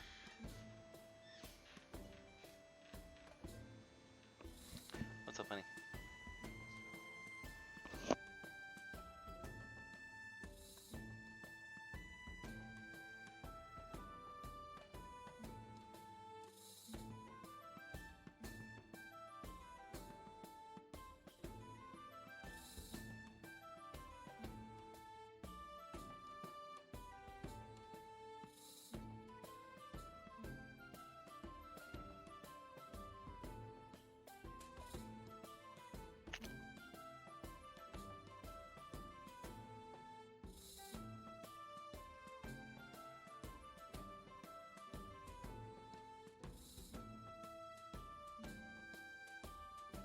Sorry, dinner concerns.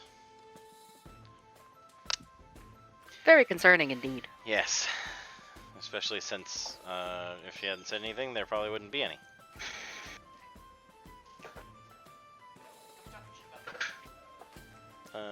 Not.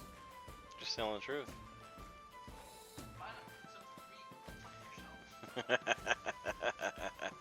Yeah, right. Get out of here. I love you. Alright, so this one is going to go ahead and scoot back over here onto the corner, tempting Angela to continue to follow her out onto the gently vibrating propeller. God damn it. Trust in me. Pathenial. Okay, I'm trying to find if there's anything I can do about this. Ooh.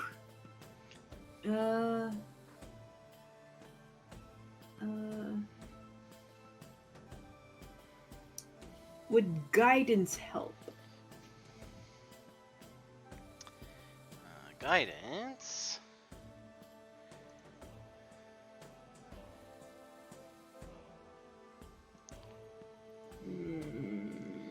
I don't think it can help in that Nope, moment. just an ability check. Yeah. And it's a saving it's throw. not. Yeah.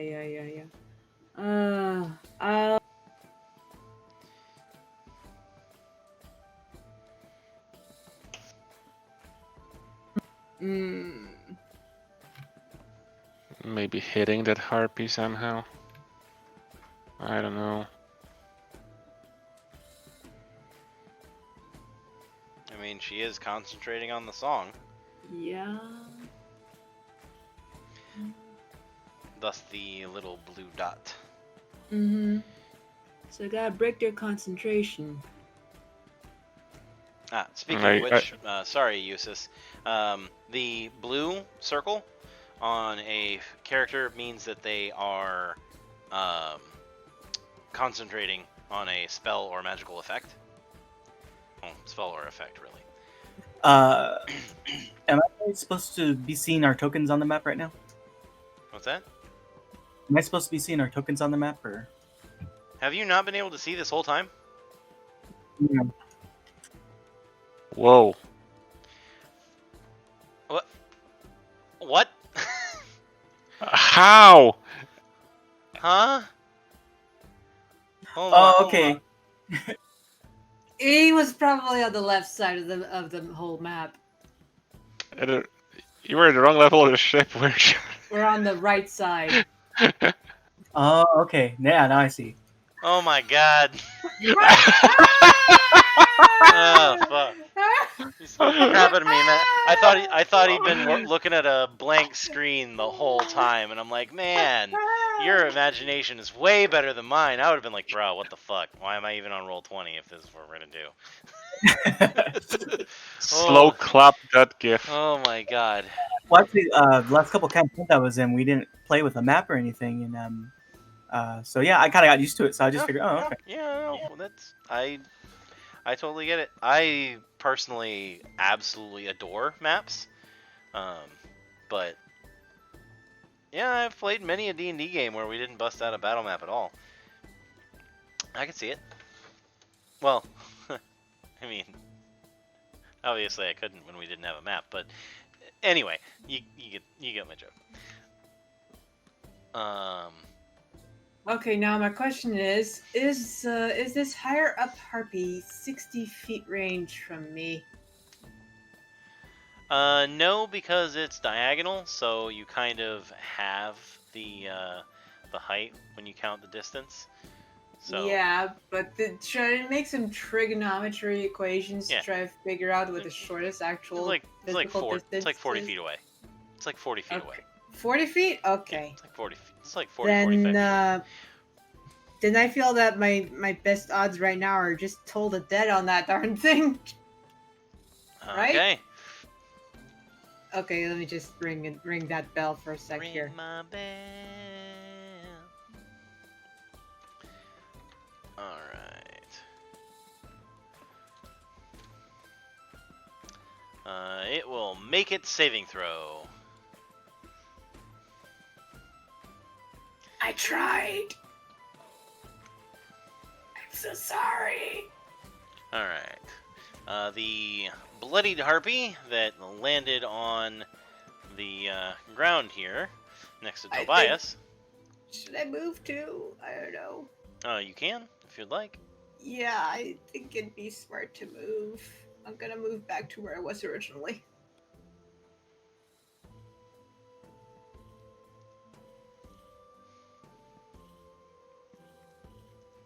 There, now we'll find things out. So this harpy is going to go ahead and snarl and leap over at Velatha. Club in hand.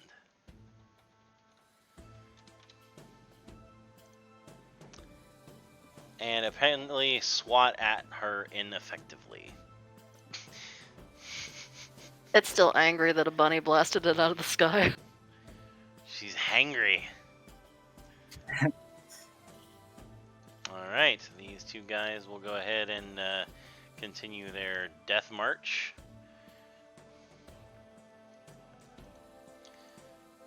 The captain will come down here and try to take a chunk out of crime.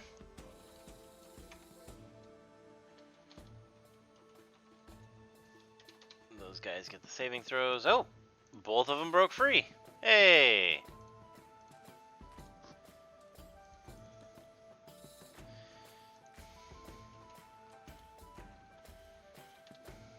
Oh, darn, I just thought.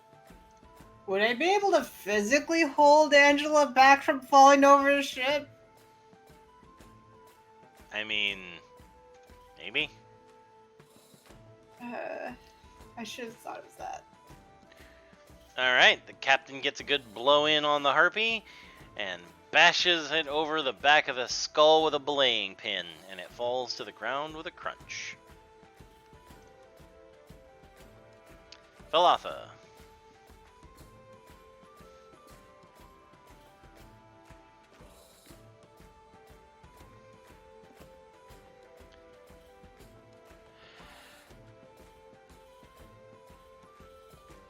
All right, Velatha is gonna notice one of her companions about to walk over the ledge there, and she's gonna gasp and be like, "Don't do it! You have so much to live for." Oh god. She is gonna grant her a D6 Bardic Inspiration on her next, on her next saving throw. All right.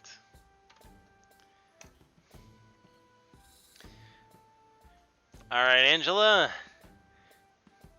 You gotta dash that 30 feet so you can go ahead and walk out onto that little ledge there. Stand on the metal propeller. It's not like you're that high up. I mean, you can't even see the ground from here. How far? I'll Just just move curious. to one of the two squares next to her. What's that? Yeah, I was just curious. Would I be able to cast a spell? Because that Bardic Inspiration is a bonus action. Or Oh yeah, I- no, you definitely could. One on here? Yeah, hold on. Because it's kind of divided between. Velatha wasn't done. Okay. I accidentally skipped her. Back to where was Yep, I here? there you go. Okay. Yes, you can totally cast a spell. My apologies.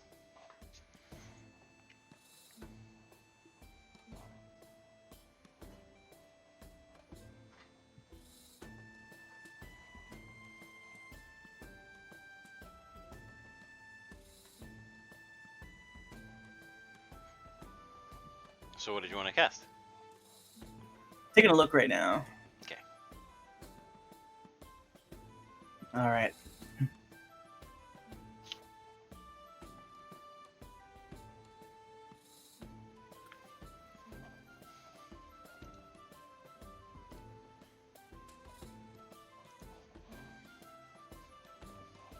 Man, it's too bad you're not 6th level. You'd have counter charm. Yeah, that'd be nice. Don't worry, you'll probably get to use Counter Charm to great effect when you are in Undermountain. This is far from the last creature that will try and charm you. So yeah. So the Bardic Inspiration was a bonus action. Would I still be able to move and cast a spell, or is it one or the other? Yeah. No, you Okay, can. So you can move, and then you have an action, a bonus action, a reaction, and any amount of free actions.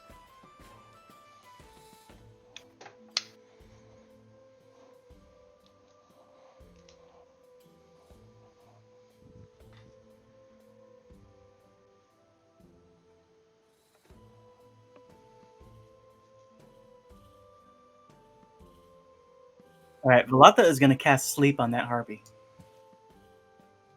Sounds interesting. All right. Good luck.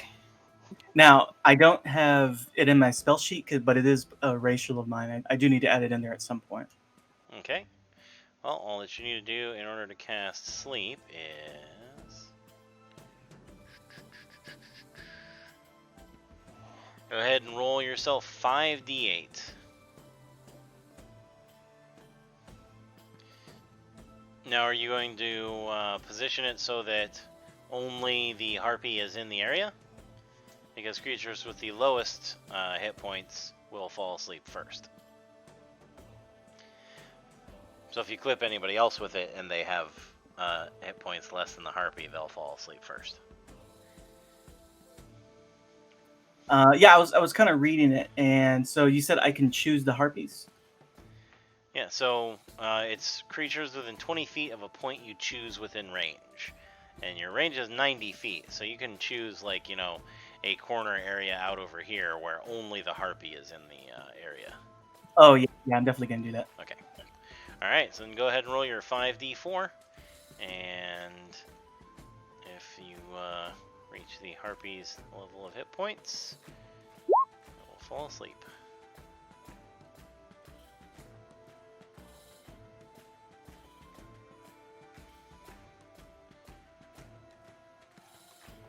Is it 5d4 or 5d8? It's 5. Or no, sorry, it's 5d8. God. Which was the correct roll that was placed. Yes. All right. 5d4. 5d4 would make sleep a fucking terrible spell. Yeah. Alright. So, her charm over Angie is broken Yay! Oh my gosh. as she falls asleep and plummets from the sky. Valata just kind of waves. Toodaloo!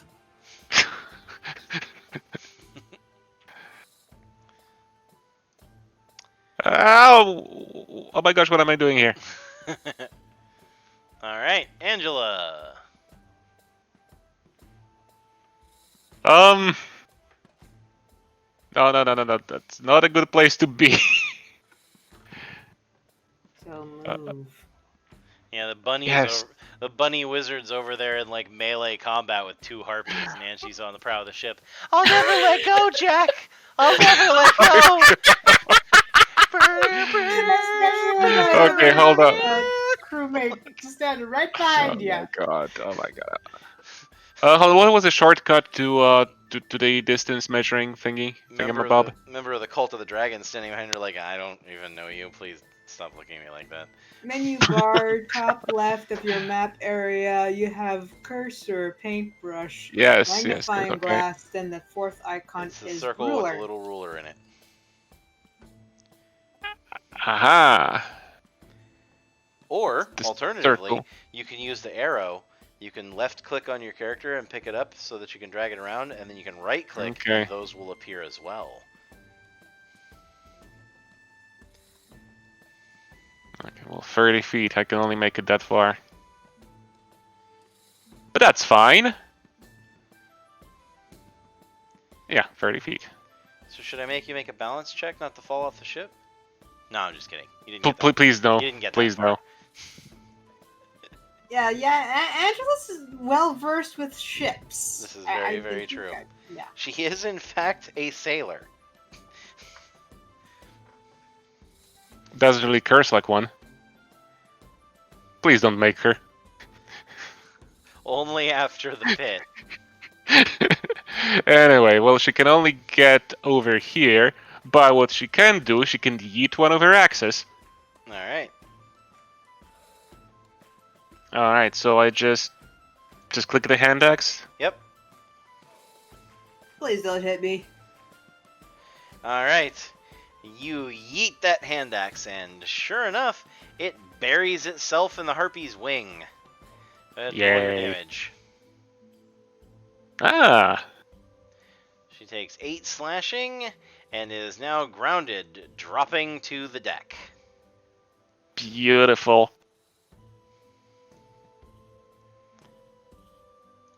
Unfortunately, despite being bloodied, she snarls and lunges at Tobias with murderous eyes.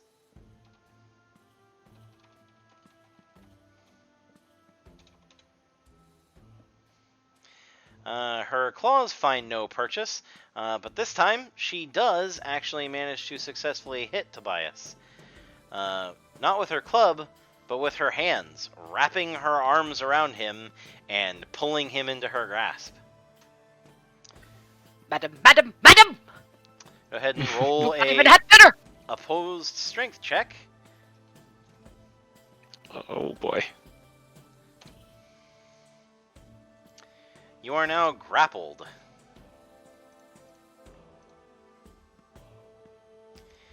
And with a look of terrible glee, she moves away from Bethaniel and pulls Tobias, or rather pushes him, toward the edge of the ship. Yeah, doesn't that give me an action? It does. You may make an opportunity attack. Opportunity attack. Does it have to be melee, or can I use Toll the Dead on that? It depends on whether or not you have the ability to replace an attack with a spell, which I believe takes the Warcaster feat.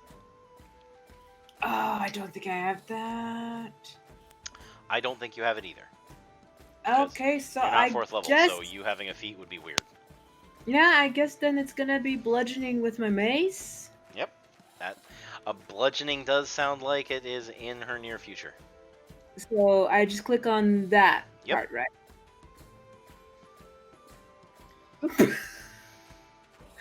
I don't want to hit the bunny. Nathaniel raises his mace and is about to bring it down in a deadly strike, and the harpy hefts Tobias onto her shoulder, causing Nathaniel to pause. She doesn't want to crush the little toe beans. Tobias kicks furiously and struggles with all of his might and screams at the rest of the party members, This is the part where I need help!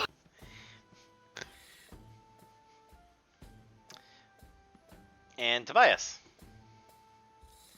I gotta get out of this grapple. She has effectively pushed you through the rigging, and your little feet are hanging over the flapping wing of the ship. Am I still grappled? Yes. Alright, well I need to try to get out of that. She's bloodied, isn't she? Yes. Okay. Other plan. Is the plan. Bunny! Am I gonna have disadvantage casting magic missile? Like if I No. tried to attack her? No? Okay. Just put your hands in her face. That's exactly what he's gonna do. Hadouken. Stop spamming, noob! Tobias reaches, like you see his eyes flare wide and his lips peel back from his little rabbit teeth, and he presses both of his palms to this harpy's face with just this look of insane rage. Oh, that is an angry rabbit. Oh, oof. Alright. There are several loud blasts that come from Tobias's palms, and the harpy is hurled back off of her talons and collapses onto the ground, leaving Tobias free to clamber back over the ropes and onto the ship. Are there other harpies yet? Nope. There are no other harpies currently. There are 2 laying dead on the deck, and 1 seems to be missing. She probably just dozed off somewhere. Snarling bunny rabbit. Jesus. Picture Monty Python rabbit. As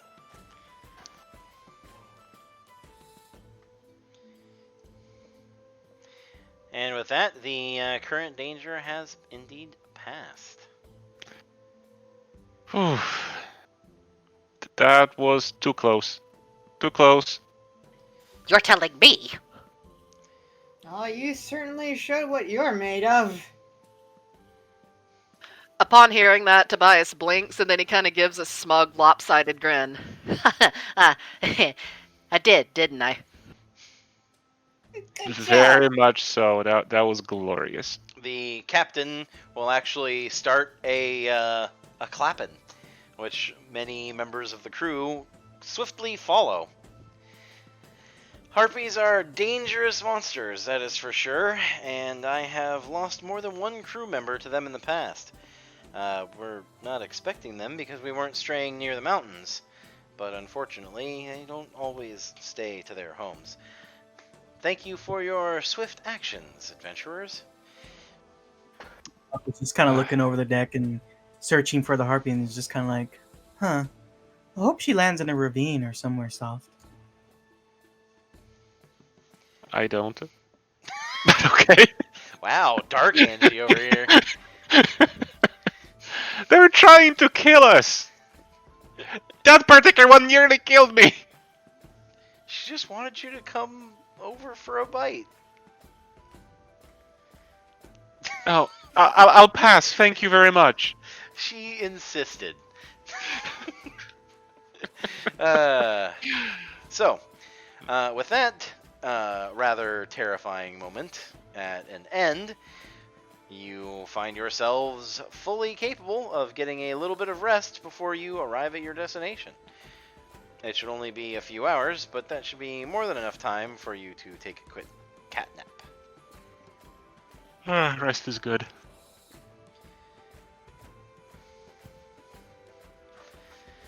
So, Tobias, if you want to roll a hit die as part of a short rest, you can do that to recover your hit points. I'll do that.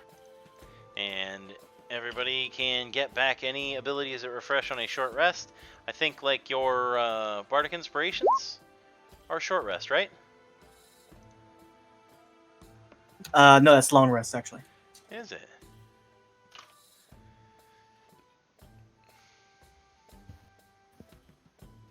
Ah, yeah, so it is.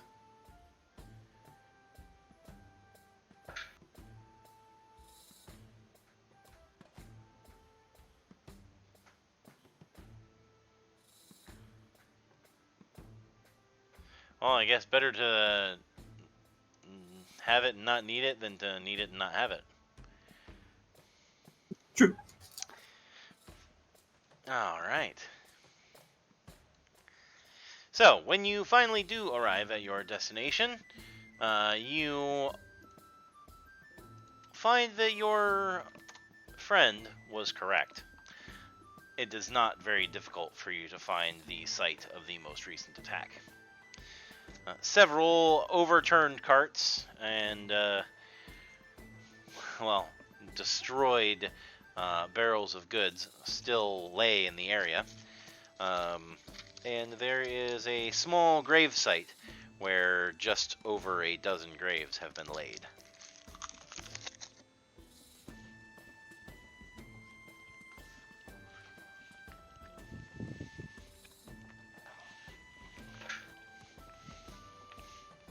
Okay. The ship sets down, lets you off on the road, and then Biggs and Wedge bid you farewell, letting you know that if you head to Golden Fields within the next few days, they should probably still be there and can take you back to Waterdeep.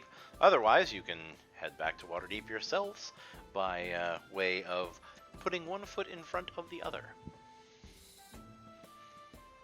Okay, Alright, goodbye. sounds Say like hi to a Sid for plan. us. What was that? I said, okay, goodbye. Say bye. Say hello to Sid for us.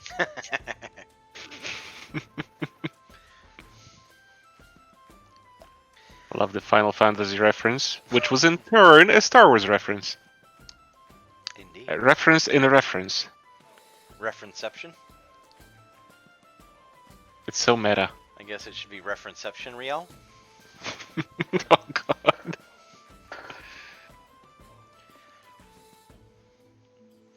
So, fortunately for you, the hobgoblins do not appear to have made any efforts to cover their tracks. Although, had you arrived perhaps a week or more from now, it might have been more difficult to follow, as many things would have grown back. But the marks from large chests and barrels having been dragged or rolled through the underbrush, it tends to leave a trail. And in following this trail, you arrive at a cave.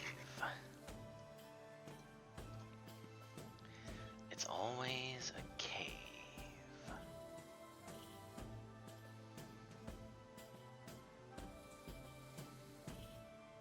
Is it dark inside this cave? It is dark inside this cave. It's dark inside this lair.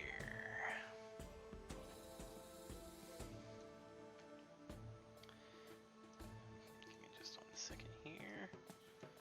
Velata's just gonna lean down, pick up a rock, and she is gonna cast light on it, kind of like a makeshift little torch.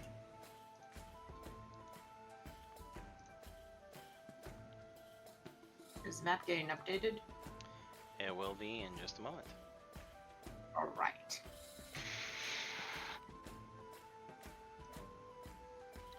Make sure that everything translated over well. Last time I didn't check, they horribly mangled the map.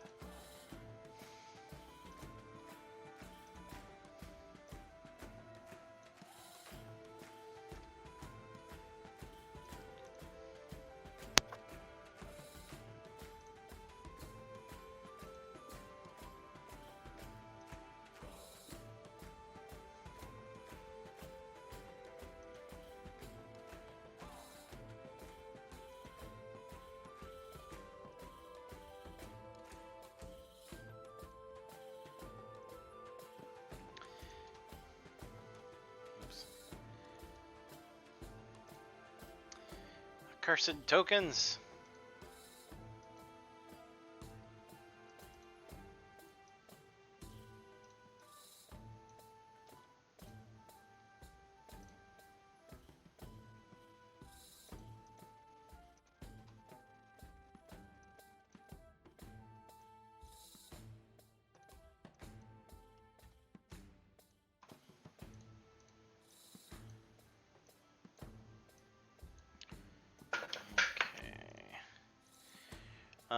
So let me just go ahead and ask some questions real quick. Tobias, do you have dark vision? I do. All right. How many? 60 feet? I think that's right, but I'll double check. Oh wait, holy shit! Do I not have dark vision? I have dark vision. I have dark vision.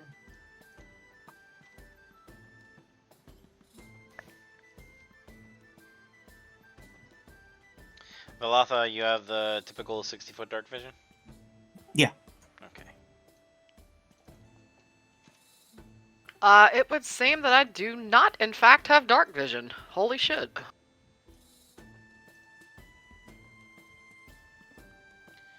Alright. Angie's token should already be set up. Let me check and make sure. I'm guessing you're doing your typical thing and pulling out a torch? Yep. No choice. Well, I mean, you have that lantern now. Oh, that's very true.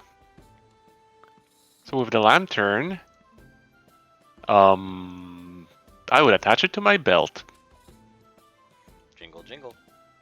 and light it up.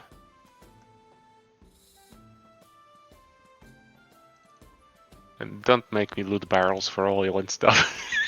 Oh, I will. Oh god. Actually, your companions will occasionally loot barrels without you noticing. And then you'll be like, why are you running so slow? You'll open up their inventory and they have like 37 pints of oil. You're like, what the fuck? That sounds so familiar. Alright. Also, I just checked. Nice. Wabbits are supposed to see in the dark. I'm really thought I had it. I'm looking, but I'm Hmm. looking and I'm not seeing it on the UA or anything else for that matter. Mm-hmm. Yeah. I mean, lots of creatures from the Feywild actually don't have dark vision, which kind of surprised me. But rabbits live in warrens under the ground, and even this like race of them do. So I was super. I don't understand, but that's okay. Rabbits can see in the dark because they're crepuscular, meaning they are most awake Bless you. and alert at dawn and dusk. Rabbits have evolved to see very well in low light conditions. Well, apparently this one is evolved past that because he is so powerful that the gods had to nerf him to prevent him from taking over. So they removed his dark vision. Oh noes.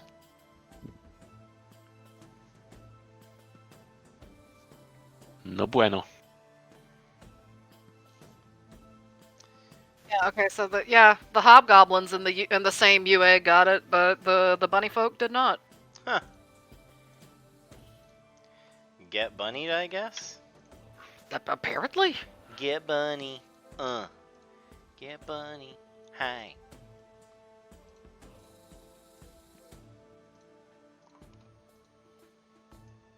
Okay. No dark vision for me. Alright. Sounds vaguely plannish, I guess. I will just pull Oof. out a. Actually, Tobias seeing Velatha do the trick of putting light on a rock will turn to her and poke his fingers together. Begging your pardon, but could you possibly do that trick so that I might have a stone with light as well? Velatha just kind of looked at him and just handed him the stone with a very bright smile. Thank you. Alright.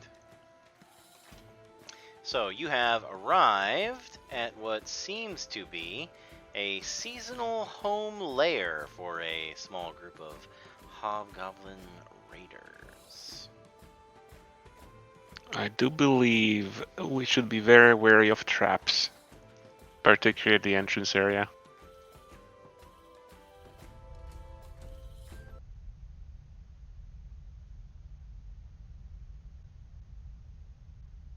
Much more suitable. Not sure if I'm happy about that.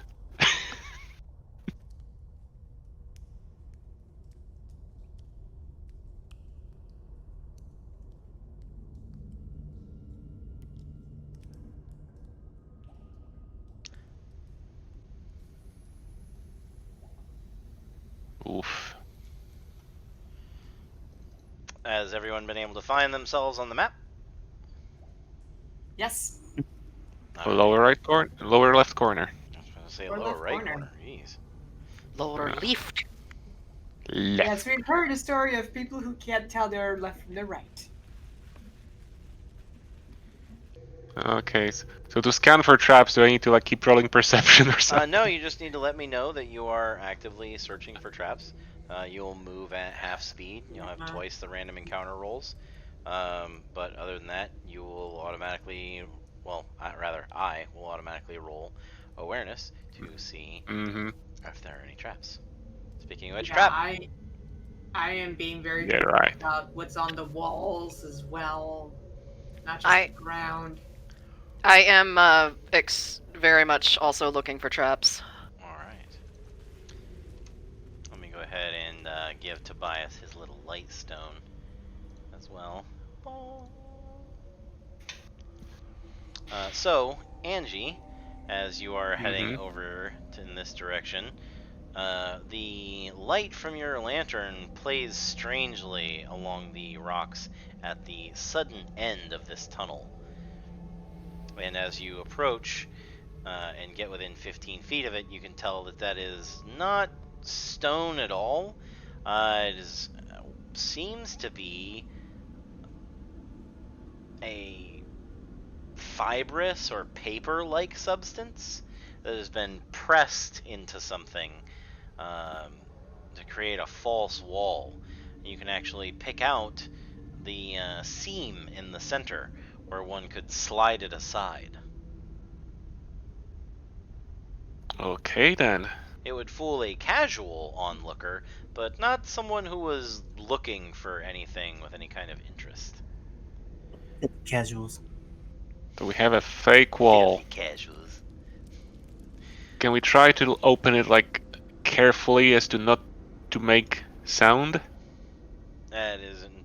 You're totally capable of doing that.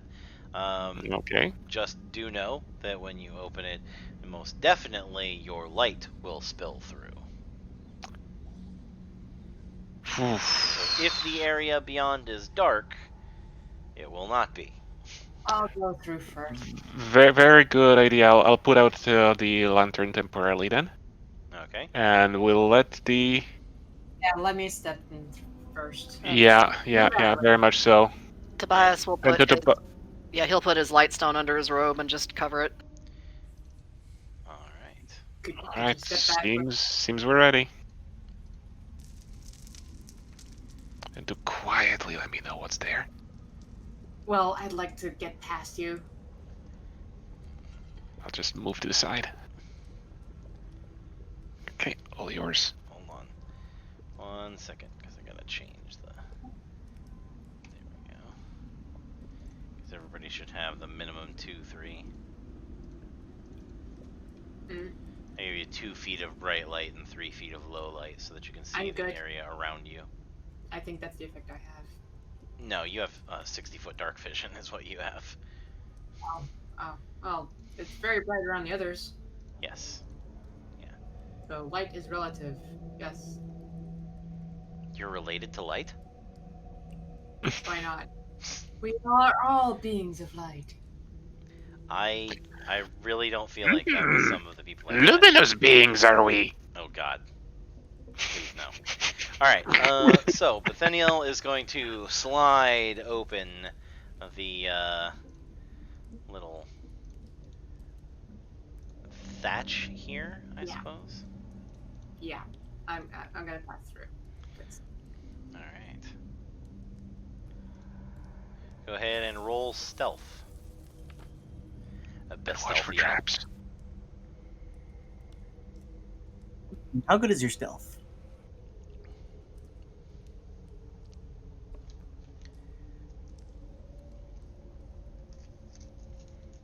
Looks like +2.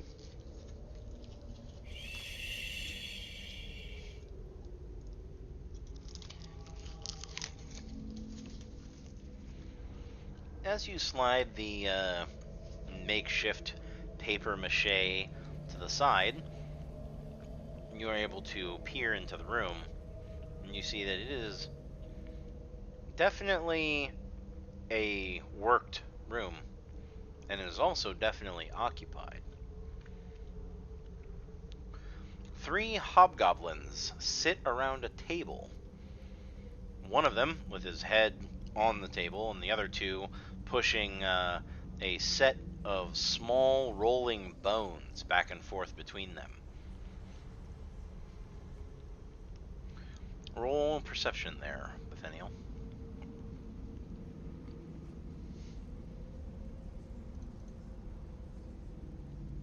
Wow. What do you elven eyes? Oh, quite a bit. Shh. You're taking the Hobbit's to Isengard.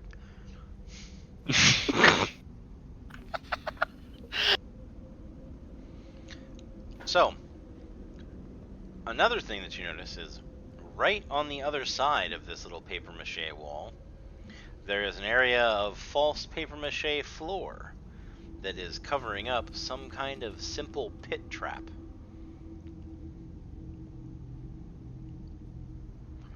So if you were to open the door and step through, you would immediately plummet into it.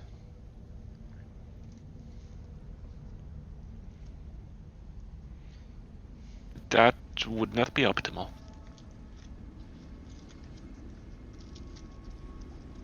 I'll go ahead and remove it so that everybody can see what Nathaniel is now fully capable of describing.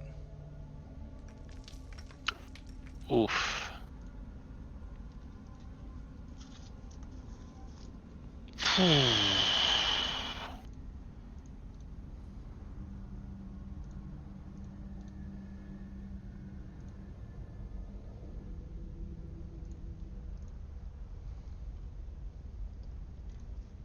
I knew there was a trap, I just knew it.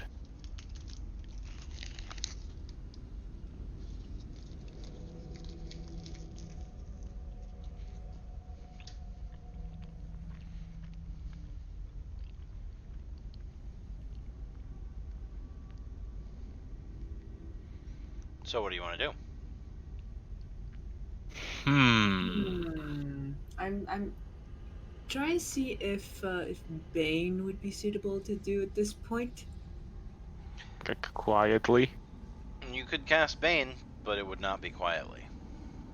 Mm-hmm. Unfortunately, Trying to... only sorcerers are able to cast spells with any kind of silent components. Mm-hmm. The words of power must be pronounced loudly and with the correct emphasis on the right syllable.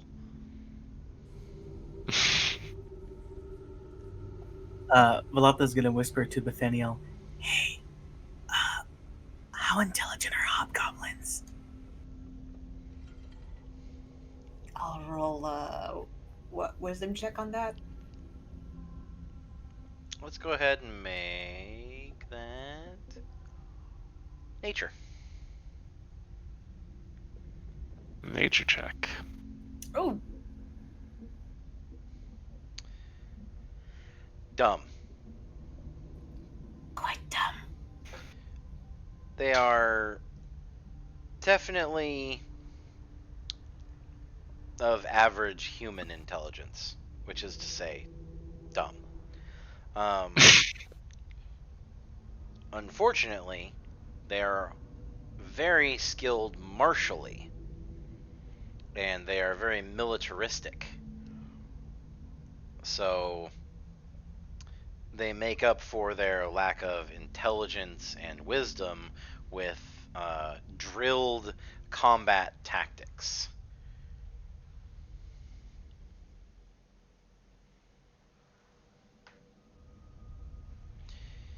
Many demi-human and humanoid militaries will actually seek out hobgoblin trainers to instruct their foot soldiers. Can we impersonate the trainers? We're now overthinking things a little bit. We're supposed to exterminate them, no?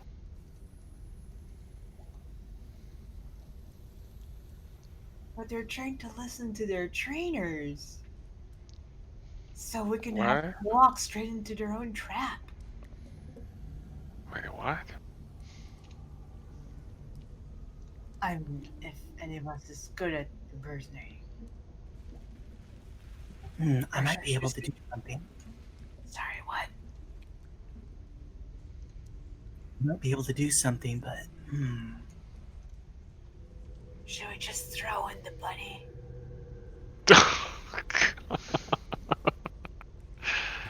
Absolutely not. There's a good picture of a hobgoblin for you. The correct kind, not the one that flies around on the surfboard and throws pumpkins at people.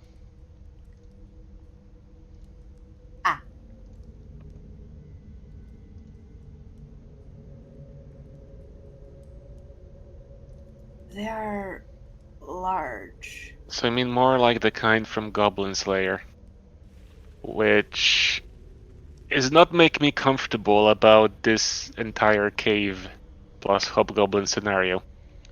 I mean, hey, if you watch horror movies about spiders and then I put you on a spider adventure, I can't take responsibility for that.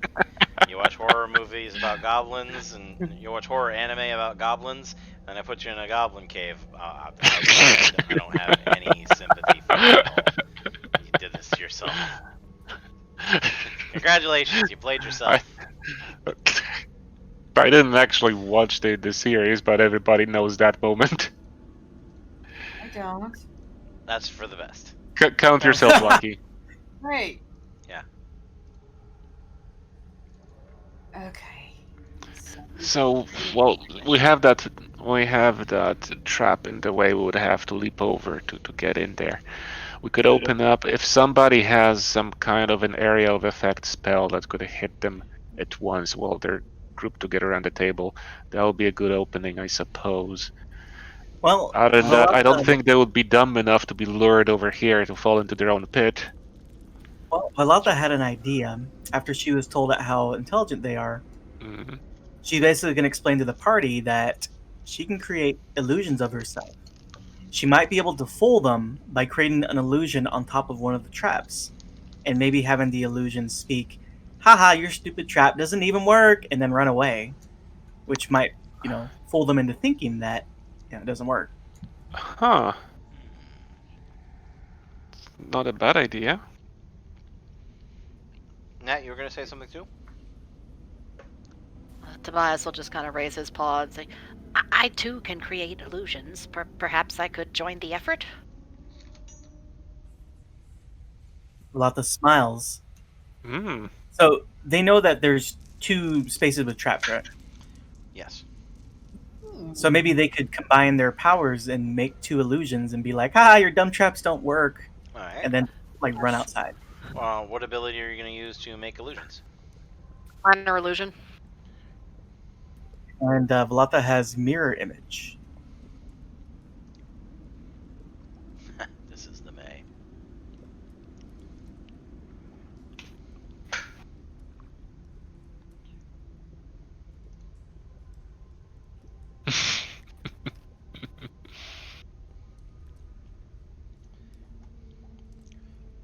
I mean, even if it fails, we're still gonna make like an extremely useful meme out of it. Mm-hmm. 3 illusory duplicates of yourself appear in your space.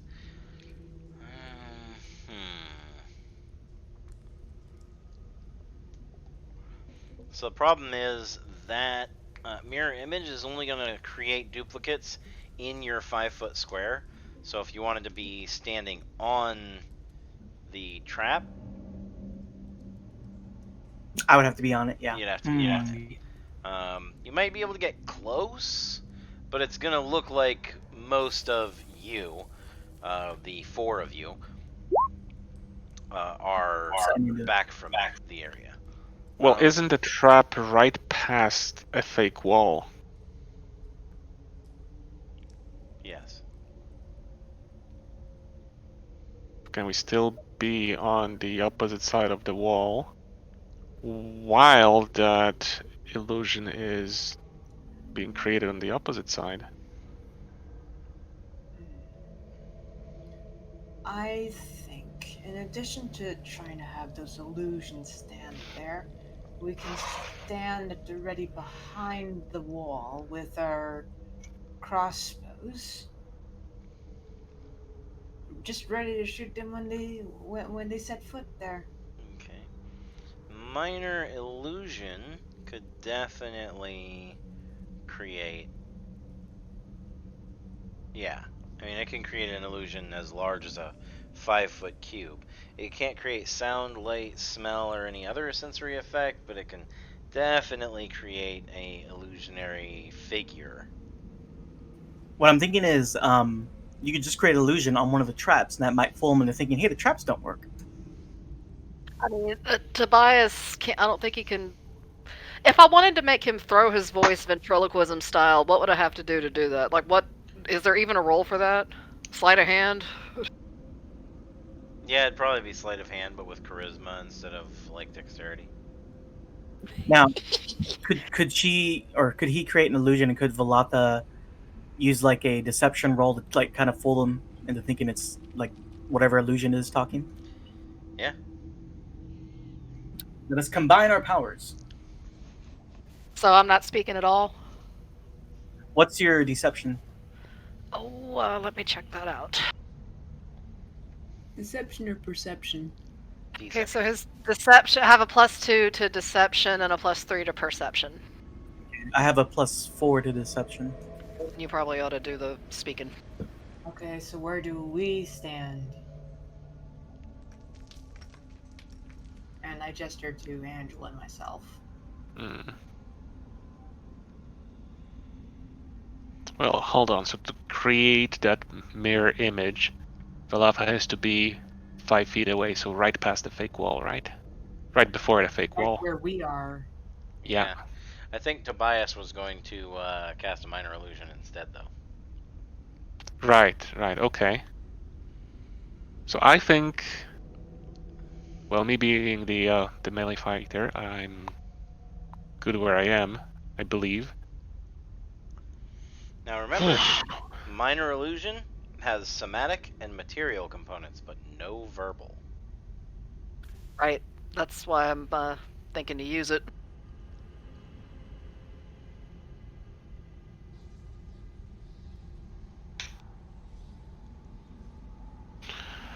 Whew.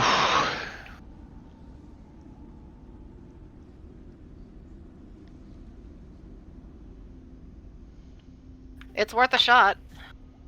Well, I could get my crossbow out just ready to make my own shot while they try to pop out. Alright, I can get set off before we hit initiatives. So, in order to set up your ambush, Tobias is going. Well, Angela is right next to the door, so she is probably going to pull back the door enough for Tobias to see through. Tobias, without a light source, you're gonna have to be up there next to the platform so that you can actually see the area where you're gonna cast. Then here. Yeah. Where I was standing earlier. Alright. And then Velatha will roll a deception to try and get them to believe that the trap doesn't work. And Tobias's illusion is going to, like, hop up and down on the trap and run away, or? It's going to dance a merry little jig until it is charged. Okay. So just on the trap itself. Yes. Alright. Now, can I take the hide? Can I hide here? Am I in plain sight? Am I still around a wall? No, there's still a wall between you and them until Angie pulls it back enough for you to see through. Okay. So you two can definitely roll stealth, and we'll probably, need to roll stealth to pull this off. Good news is you have advantage because you're on the other side of a wall. So. Should I use? That's the idea. I got a cantrip here for guidance, right? So that would help, right? Yeah, you could cast that on Velatha her an extra D4 on her. She needs it more than I do, so yeah. Cool. Okay, it's on touch and. Oh wait, do I need to make a lot of noise for this? You can just whisper.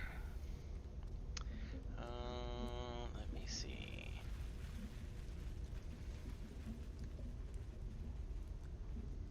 Yeah, verbal and somatic. So you would have to walk a little bit away from here, but it's concentration up to a minute. So you could walk outside, cast it, and come back in. Do it. Sure, I can do that. All right. So you walk outside, take a quick jog back in. All right. Let's see how this works. Oh, should I click on guidance? No. Okay. Has anyone explained to you the once per session inspiration? Oh no. Okay. So do you know what inspiration is in 5th edition? Yeah. Okay. So in my games, you start every session with inspiration. So once per session, you have the ability to use your inspiration, and I do it in a particularly different way. So whenever you roll, you get the 2 rolls come up. At any point, you can choose to use your once per session inspiration to take the second roll, even if you have disadvantage or no advantage. Oh, okay, that's cool. Or, if neither of those rolls would make it, you can consume your once per session inspiration to re-roll completely with advantage. All right. Well, in this case, yeah, I'm definitely gonna take that 19. Okay. And then go ahead and roll a d4.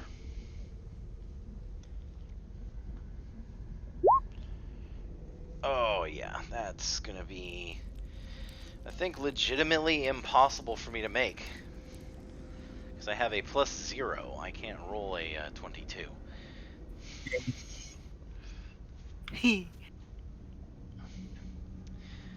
Alright. So, Tobias casts the illusion of himself. Is it of... It is. Okay. Yeah, it is himself, and he's doing like a jig, and just to make sure that they're good and angry at him, he's gonna turn around and shake his bunny buns at the hobgoblins. Mm-hmm. And then Velantha makes a beautiful show of chattering about how the trap was such a complete and utter failure, and whoever set it up must have really been dumb, because anybody in their right mind could see this was never going to fall. And Tobias will jump up and down in time with the, or the illusion will jump up and down in time with this assertion, just to prove the point. Alright. See, it does nothing. Ha ha hoo hee hee. So, let's go ahead and roll some initiative here.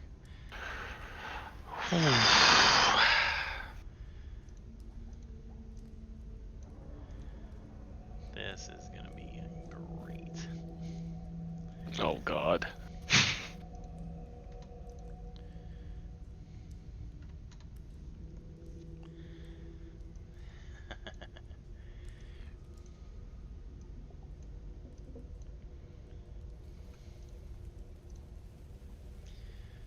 Alright.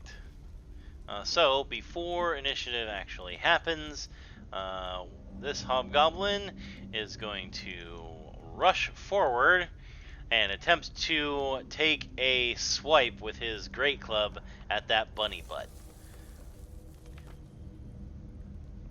which is going to end in him crashing completely through the floor and plummeting down 10 feet with the sound of a metallic shunk coming from the pit. Oof.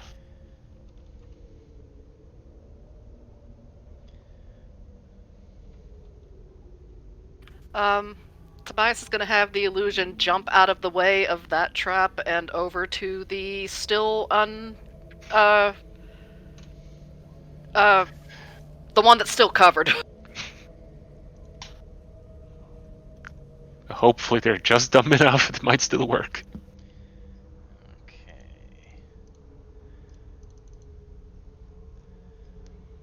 Could use a line that maybe that one was particularly fat and heavy. If it had a voice, if his illusion had a voice, he'd be using it to say, "I say, maybe you should lay off the meat haunches."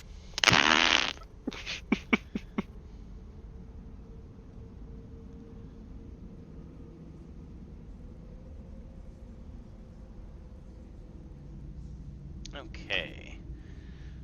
So the other two, seeing the fate of their companion, are going to pick up their bows and fire at the illusion, which causes 2 arrows to plow through the papier-mâché screen. One of them shooting right past Tobias, but none of them hitting the real Tobias. Tobias leaps in the air. And that is where we will go ahead and start our real combat. Now, when you put out the hooded lantern, Angela, did you put it out just by lowering the hood, or did you actually snuff it out?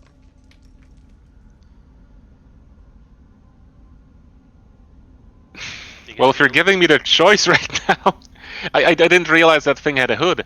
Yeah, it's a hooded lantern. Okay then, and that's Well, it's that a makes more it's a sense. bullseye lantern, but all that a bullseye lantern is a hooded lantern that has shutters that open. Okay, well that makes a lot more sense to actually close it. So in that case, I could just open it and have a source of light again.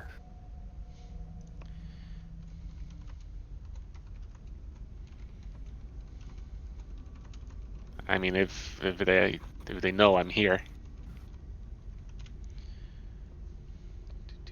So on your turn, you can go ahead and do that as a bonus action. Until then, we start with Bethaniel.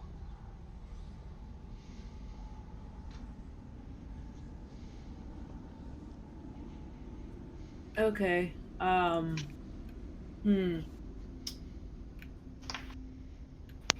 that feels so weird. My slippers fell off and landed on the floor in backwards configuration, and I put my feet in them.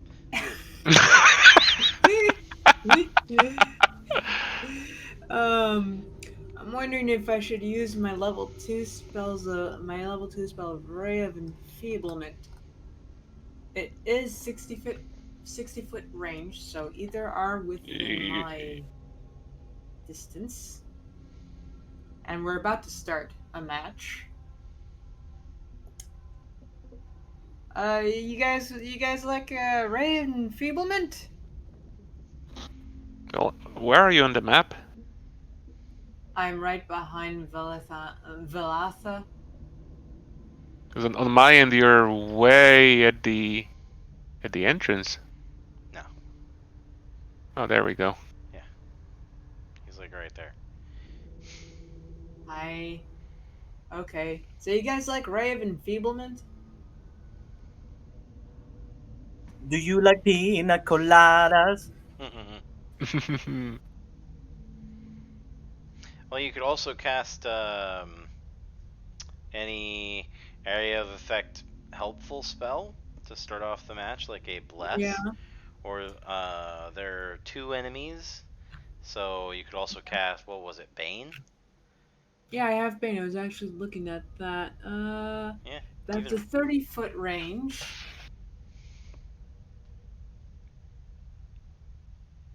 Woohoo! They're within range. Yeah. It takes a drop of blood, so yeah. Who wants to sacrifice some blood? Tobias seems like he's good with blood sacrifice. If Alata's high enough, she'll pretty much give you anything. Oh God. Because I'm not all that keen about pricking my own finger. Well, keep in mind that you do have a holy symbol, right? Oh, yeah, because I A just holy wondering symbol. if I have to use all of them. No, so a holy symbol is a divine focus, and if you read the spell section, you can actually substitute a divine focus for any spell component that costs less than 1 gold piece. Yeah, this definitely costs less than the gold piece, that's for sure. Okay, sounds like Bane is a good Yeah, it's idea. not like it's wood. No. Up to 3 creatures? Oh, there's just 2 left, so yeah. I click on Bane. Alright, click on Bane.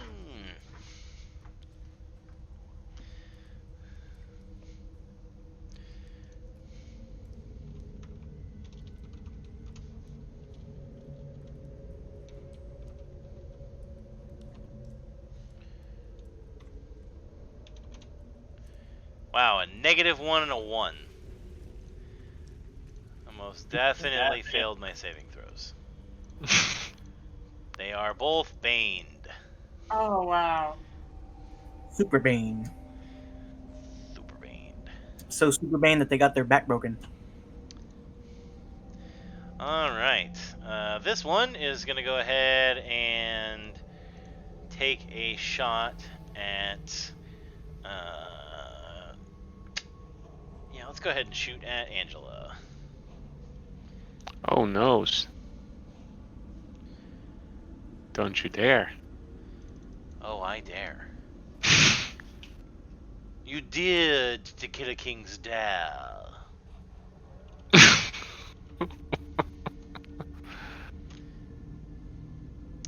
Unfortunately for him, firing through the papier-mâché wall does not work to his advantage. With the effect of Bethaniel's Bane, he actually manages to fire the arrow so poorly that it goes over into the pit and doesn't even reach the papier-mâché. Nice. Angela.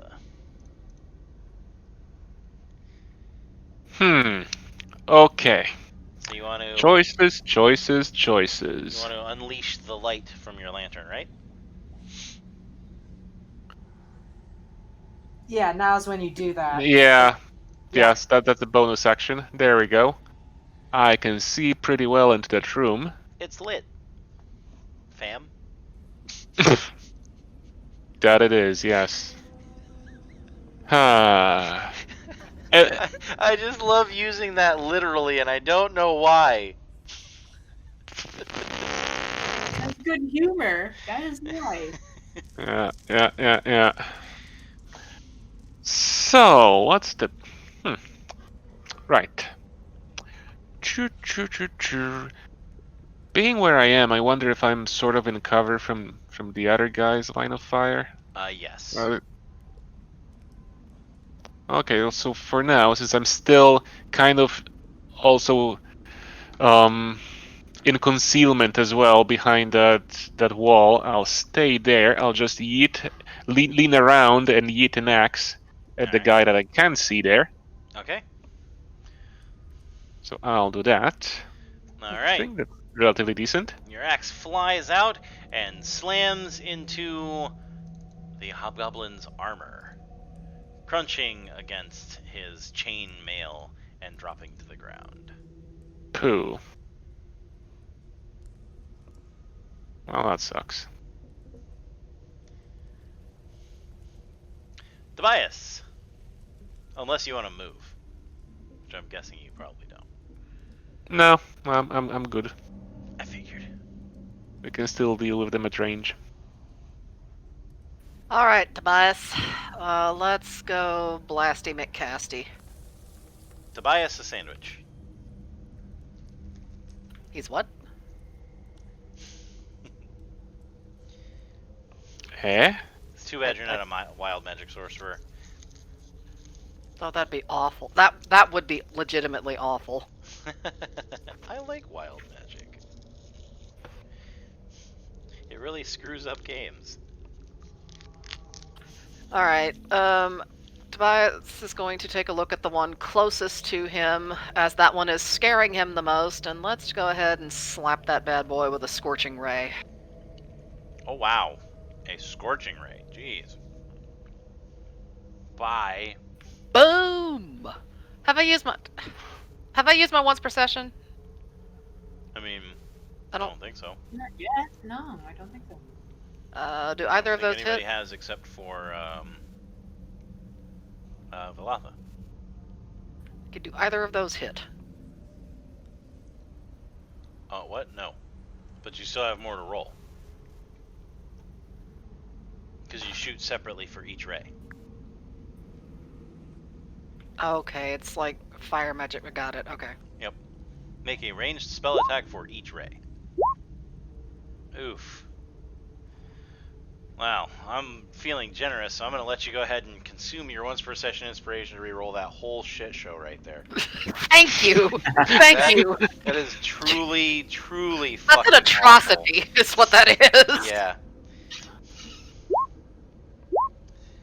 Oh, Wow. Okay. That hit. Even the third?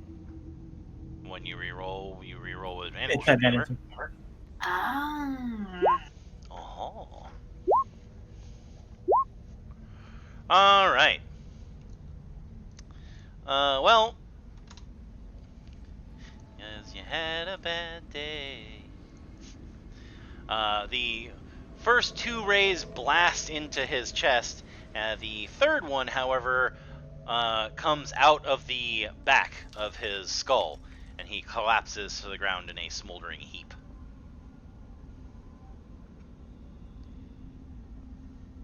Bunny foo-foo that, motherfucker.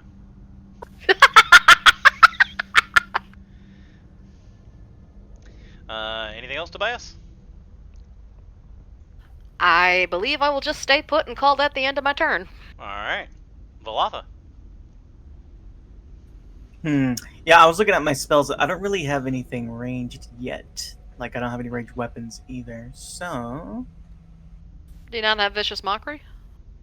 no. I didn't take that because of character reasons. But if somebody could teach her how to be mean, she might take it. Nice. So, I'm gonna try and do a persuasion check here. A persuasion? I want to try and persuade that hobgoblin to come over and step on the other trap. That's probably not gonna work. You're actively in combat with him. It's yeah. It would take a charm effect for you to manage to pull that off. Right, that's right. Yep. You can only convince people with like persuade and deception to do things that are considered reasonable. True.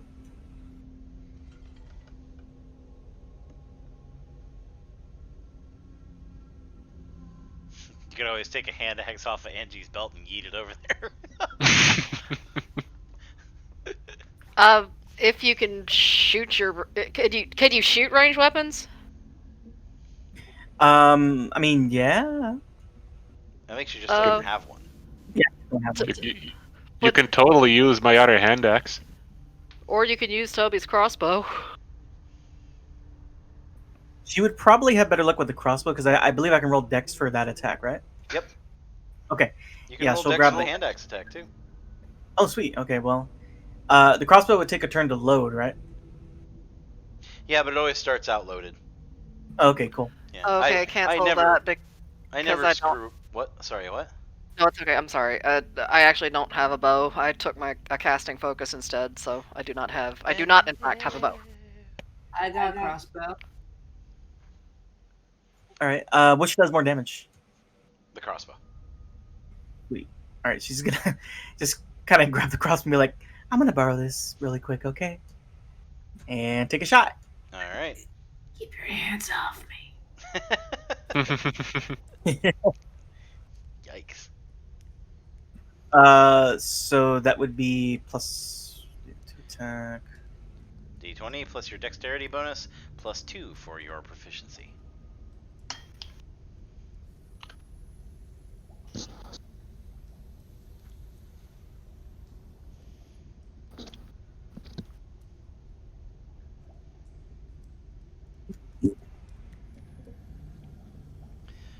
Unfortunately, when you lift the crossbow off of Bethaniel, and he whispers in that gravely voice, "Keep your hands off me," you kind of shudder a little bit, and your shot goes a little wide.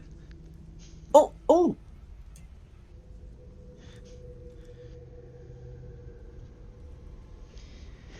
All right. Any movement or anything? I mean, I can't really get too much closer. Yeah, I'm just gonna stay here. Yep. Not without running forward and jumping over the pit, which is probably a bad idea. All right. He is going to move over to the door, yank it open, and step through it, shutting it behind him. Oh, great.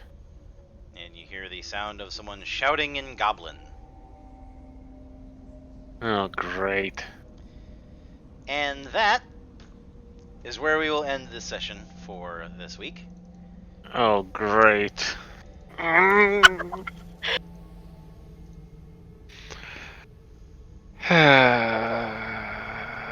hope that everybody had a lot of fun tonight. Oh, yes. I know I definitely had a blast. Lots of learning done. I'm loving Tobias. I had a blast. Tobias is awesome. He blasted quite a bit. I love how he went from 0 to bunny fire mage in like 0.5 seconds. I think my personal favorite was the point blank face melt of the harpy with magic missile. He's like, "I look like a fuzzy little bunny rabbit. Don't let that fool you." I can see people like getting warned by the rest of the party when they like go into town and somebody's like, some locals like poking fun at the little, "Oh, look at the little bunny over here at the bar." And one of the party members is like, just don't, please. I value our reputation and your life too much. Yeah. I I honestly had a very true slip of the tongue there when I said that you need a little something. I'm just picturing like the way you're describing that, Corwin. I'm picturing like the Michael Scott meme where he's like, "Don't, just don't." I'm very much enjoying Velatha as well. She's a very soft-spoken bardess. Really mysterious, though, and how she didn't want to harm the freaking harpy, even. I thought that was Wishing her well. Very interesting. She like casts What sleep. the heck? It like takes a monster like from full to out of the fight in like 0.5 seconds. She's like, "I hope nothing happens to them." Like, That was great. oh. Oh, that's a very interesting. Well, she's very sweet, very kind. She honestly has never fought like ever. She's not the type to get into fights. So that's, like I said, it's gonna have to be taught into her that, hey, the world's not a very nice place. So sometimes you gotta pack some power. You know. Well, as long as you've got your eyes open, you will definitely see just from people going through my adventures that the world can be a not nice place. So No, it's not.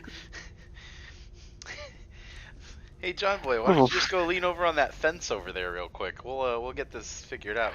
Oh no, not the fence! Not the freaking fence posts.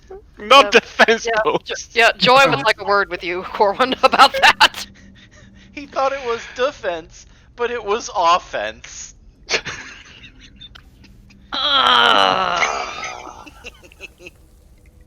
And being attacked by animated guts of a corpse.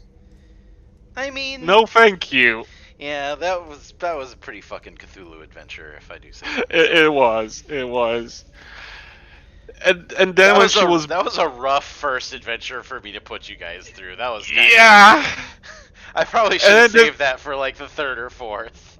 the freaking gibbering mouther had crawled out of the hole. Oh yeah, the 8 miners that had been melded together. Yeah, were and like, into that thing. yeah, were like wailing for their mothers and calling for their calling out to their children and stuff like. Yeah, that was fucking. This was this was freaking terrifying, and then getting blinded and stumbling around over the freaking remains of the campfire and over the freaking bodies that were like partially, strewn around and all bloodied and gore, Oh, yeah, when I and made crawling you- through that. When I And made you slip and fall And- into it.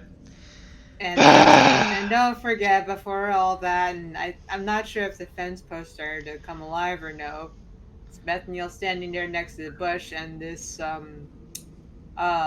yeah, goblin, the transformed not undead goblin. Yeah, not undead goblin, but something wrong with the goblin. Rips And- at Bethaniel's ankle. Yeah.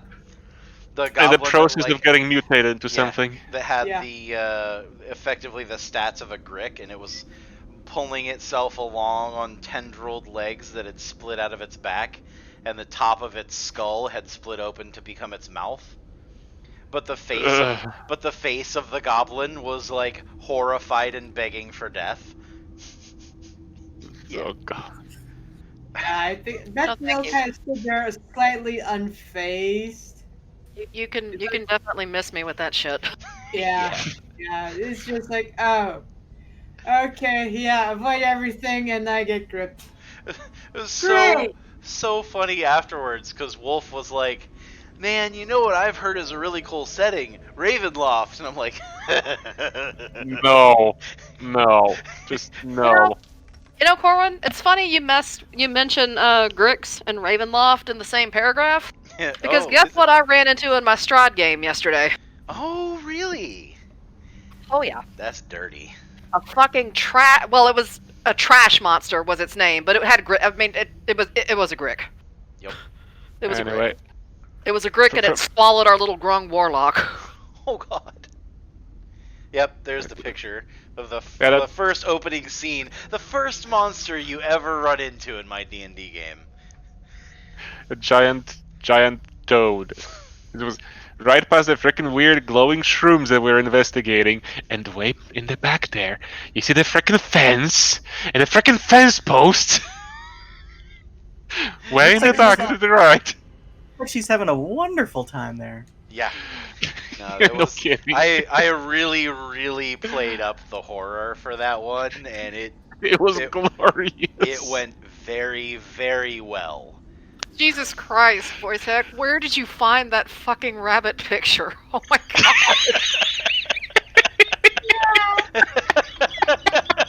I was waiting for her to see it. Oh god. Well, I can't unsee it now. Oh god.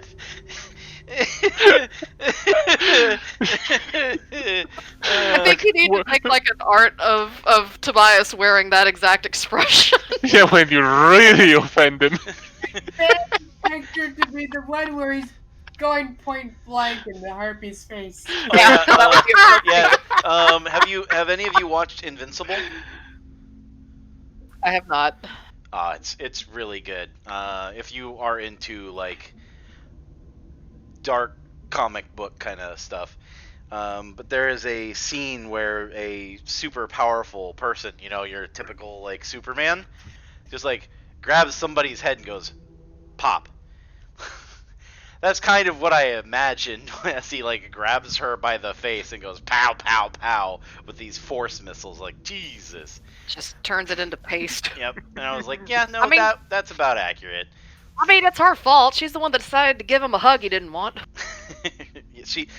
We go by the rules of consent here, and Bunny said no. Yeah, she had to pet the bunny.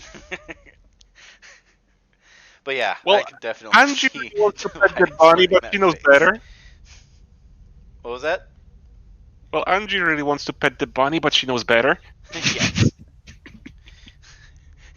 And as time goes on, people are learning more and more that it was a really good idea not to touch the bunny when he said no.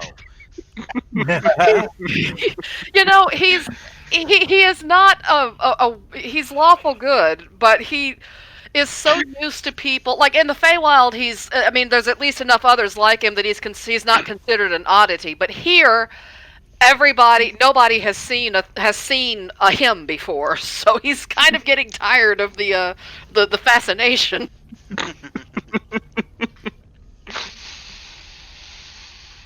Oh, glorious. And couple that with the fact that he's, kind of constantly on the lookout because that spell book, as I've mentioned, is not his. And if he gets famous, that's why he's pushing adopting a stage name because that somebody's going to want that book back one day. He's pretty sure.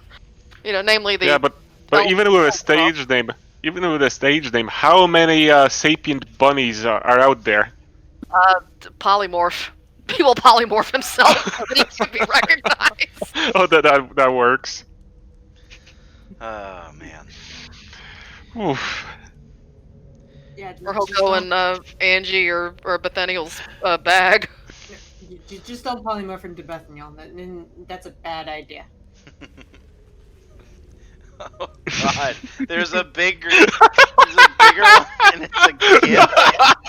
Oh God! It's just flashing back and forth. What the fuck? Oh, what? What is this even?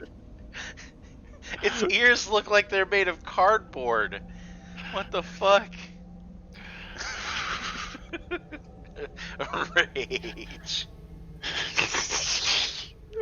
All right. Full on re. Yeah, I'm having fun here. I hope that that you're having fun as well, Eustace.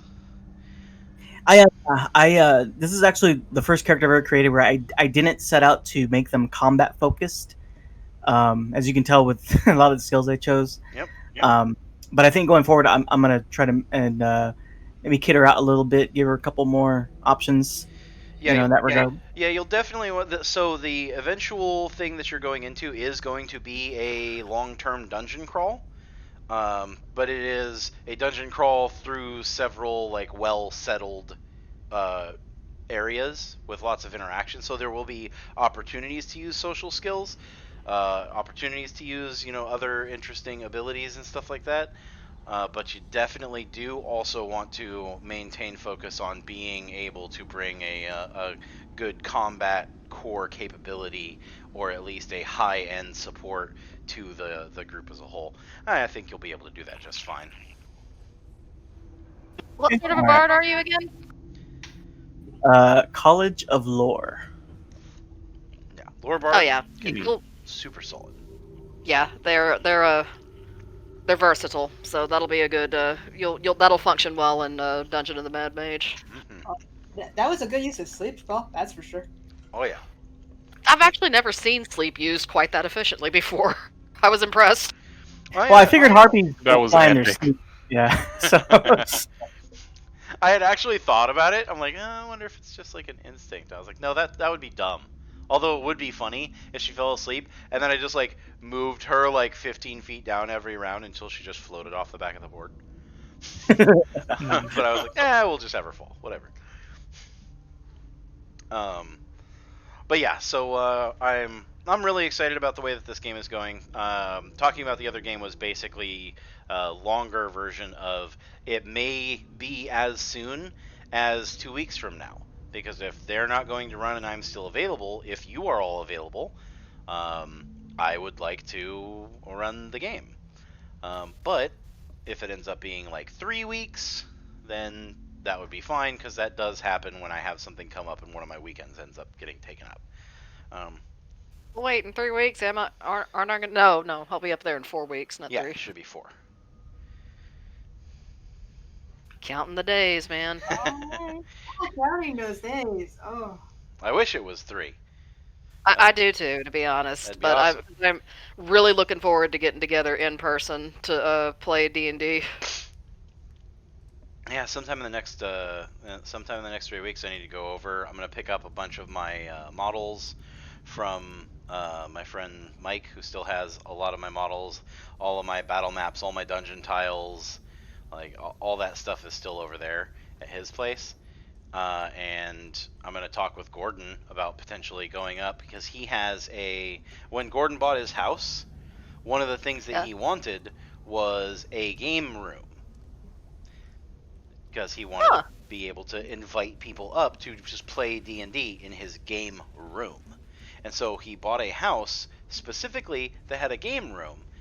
And the one that they picked was because there was a separate, almost hidden, like not like painted into the wall or anything, but definitely tucked away. Underneath the stairs to his house is a full-size door that goes into the game room. Nice. So instead of walking up and going in the front door of his house, you like go underneath the stairs into the dungeon. Like he was like, oh my god, this is perfect. Well, I mean, it kind of is. That's right. And he has like a big gaming table set up. We were supposed to try and come up there like at least once a month, try and do D&D over there. And it's a little bit out of the way for all of us, but if he was going to have a badass setup, then yeah, I could be convinced. And then Corona hit. And we were Yeah. like, Well, I mean, and at he least has one. twins that were like Yeah. 5 months old when coronavirus landed. Yeah, I remember So the babies. the babies. Yeah, so that's what I'm hoping is that we can go up there and have a blast there because that's gonna be a lot of fun. Where in this is California?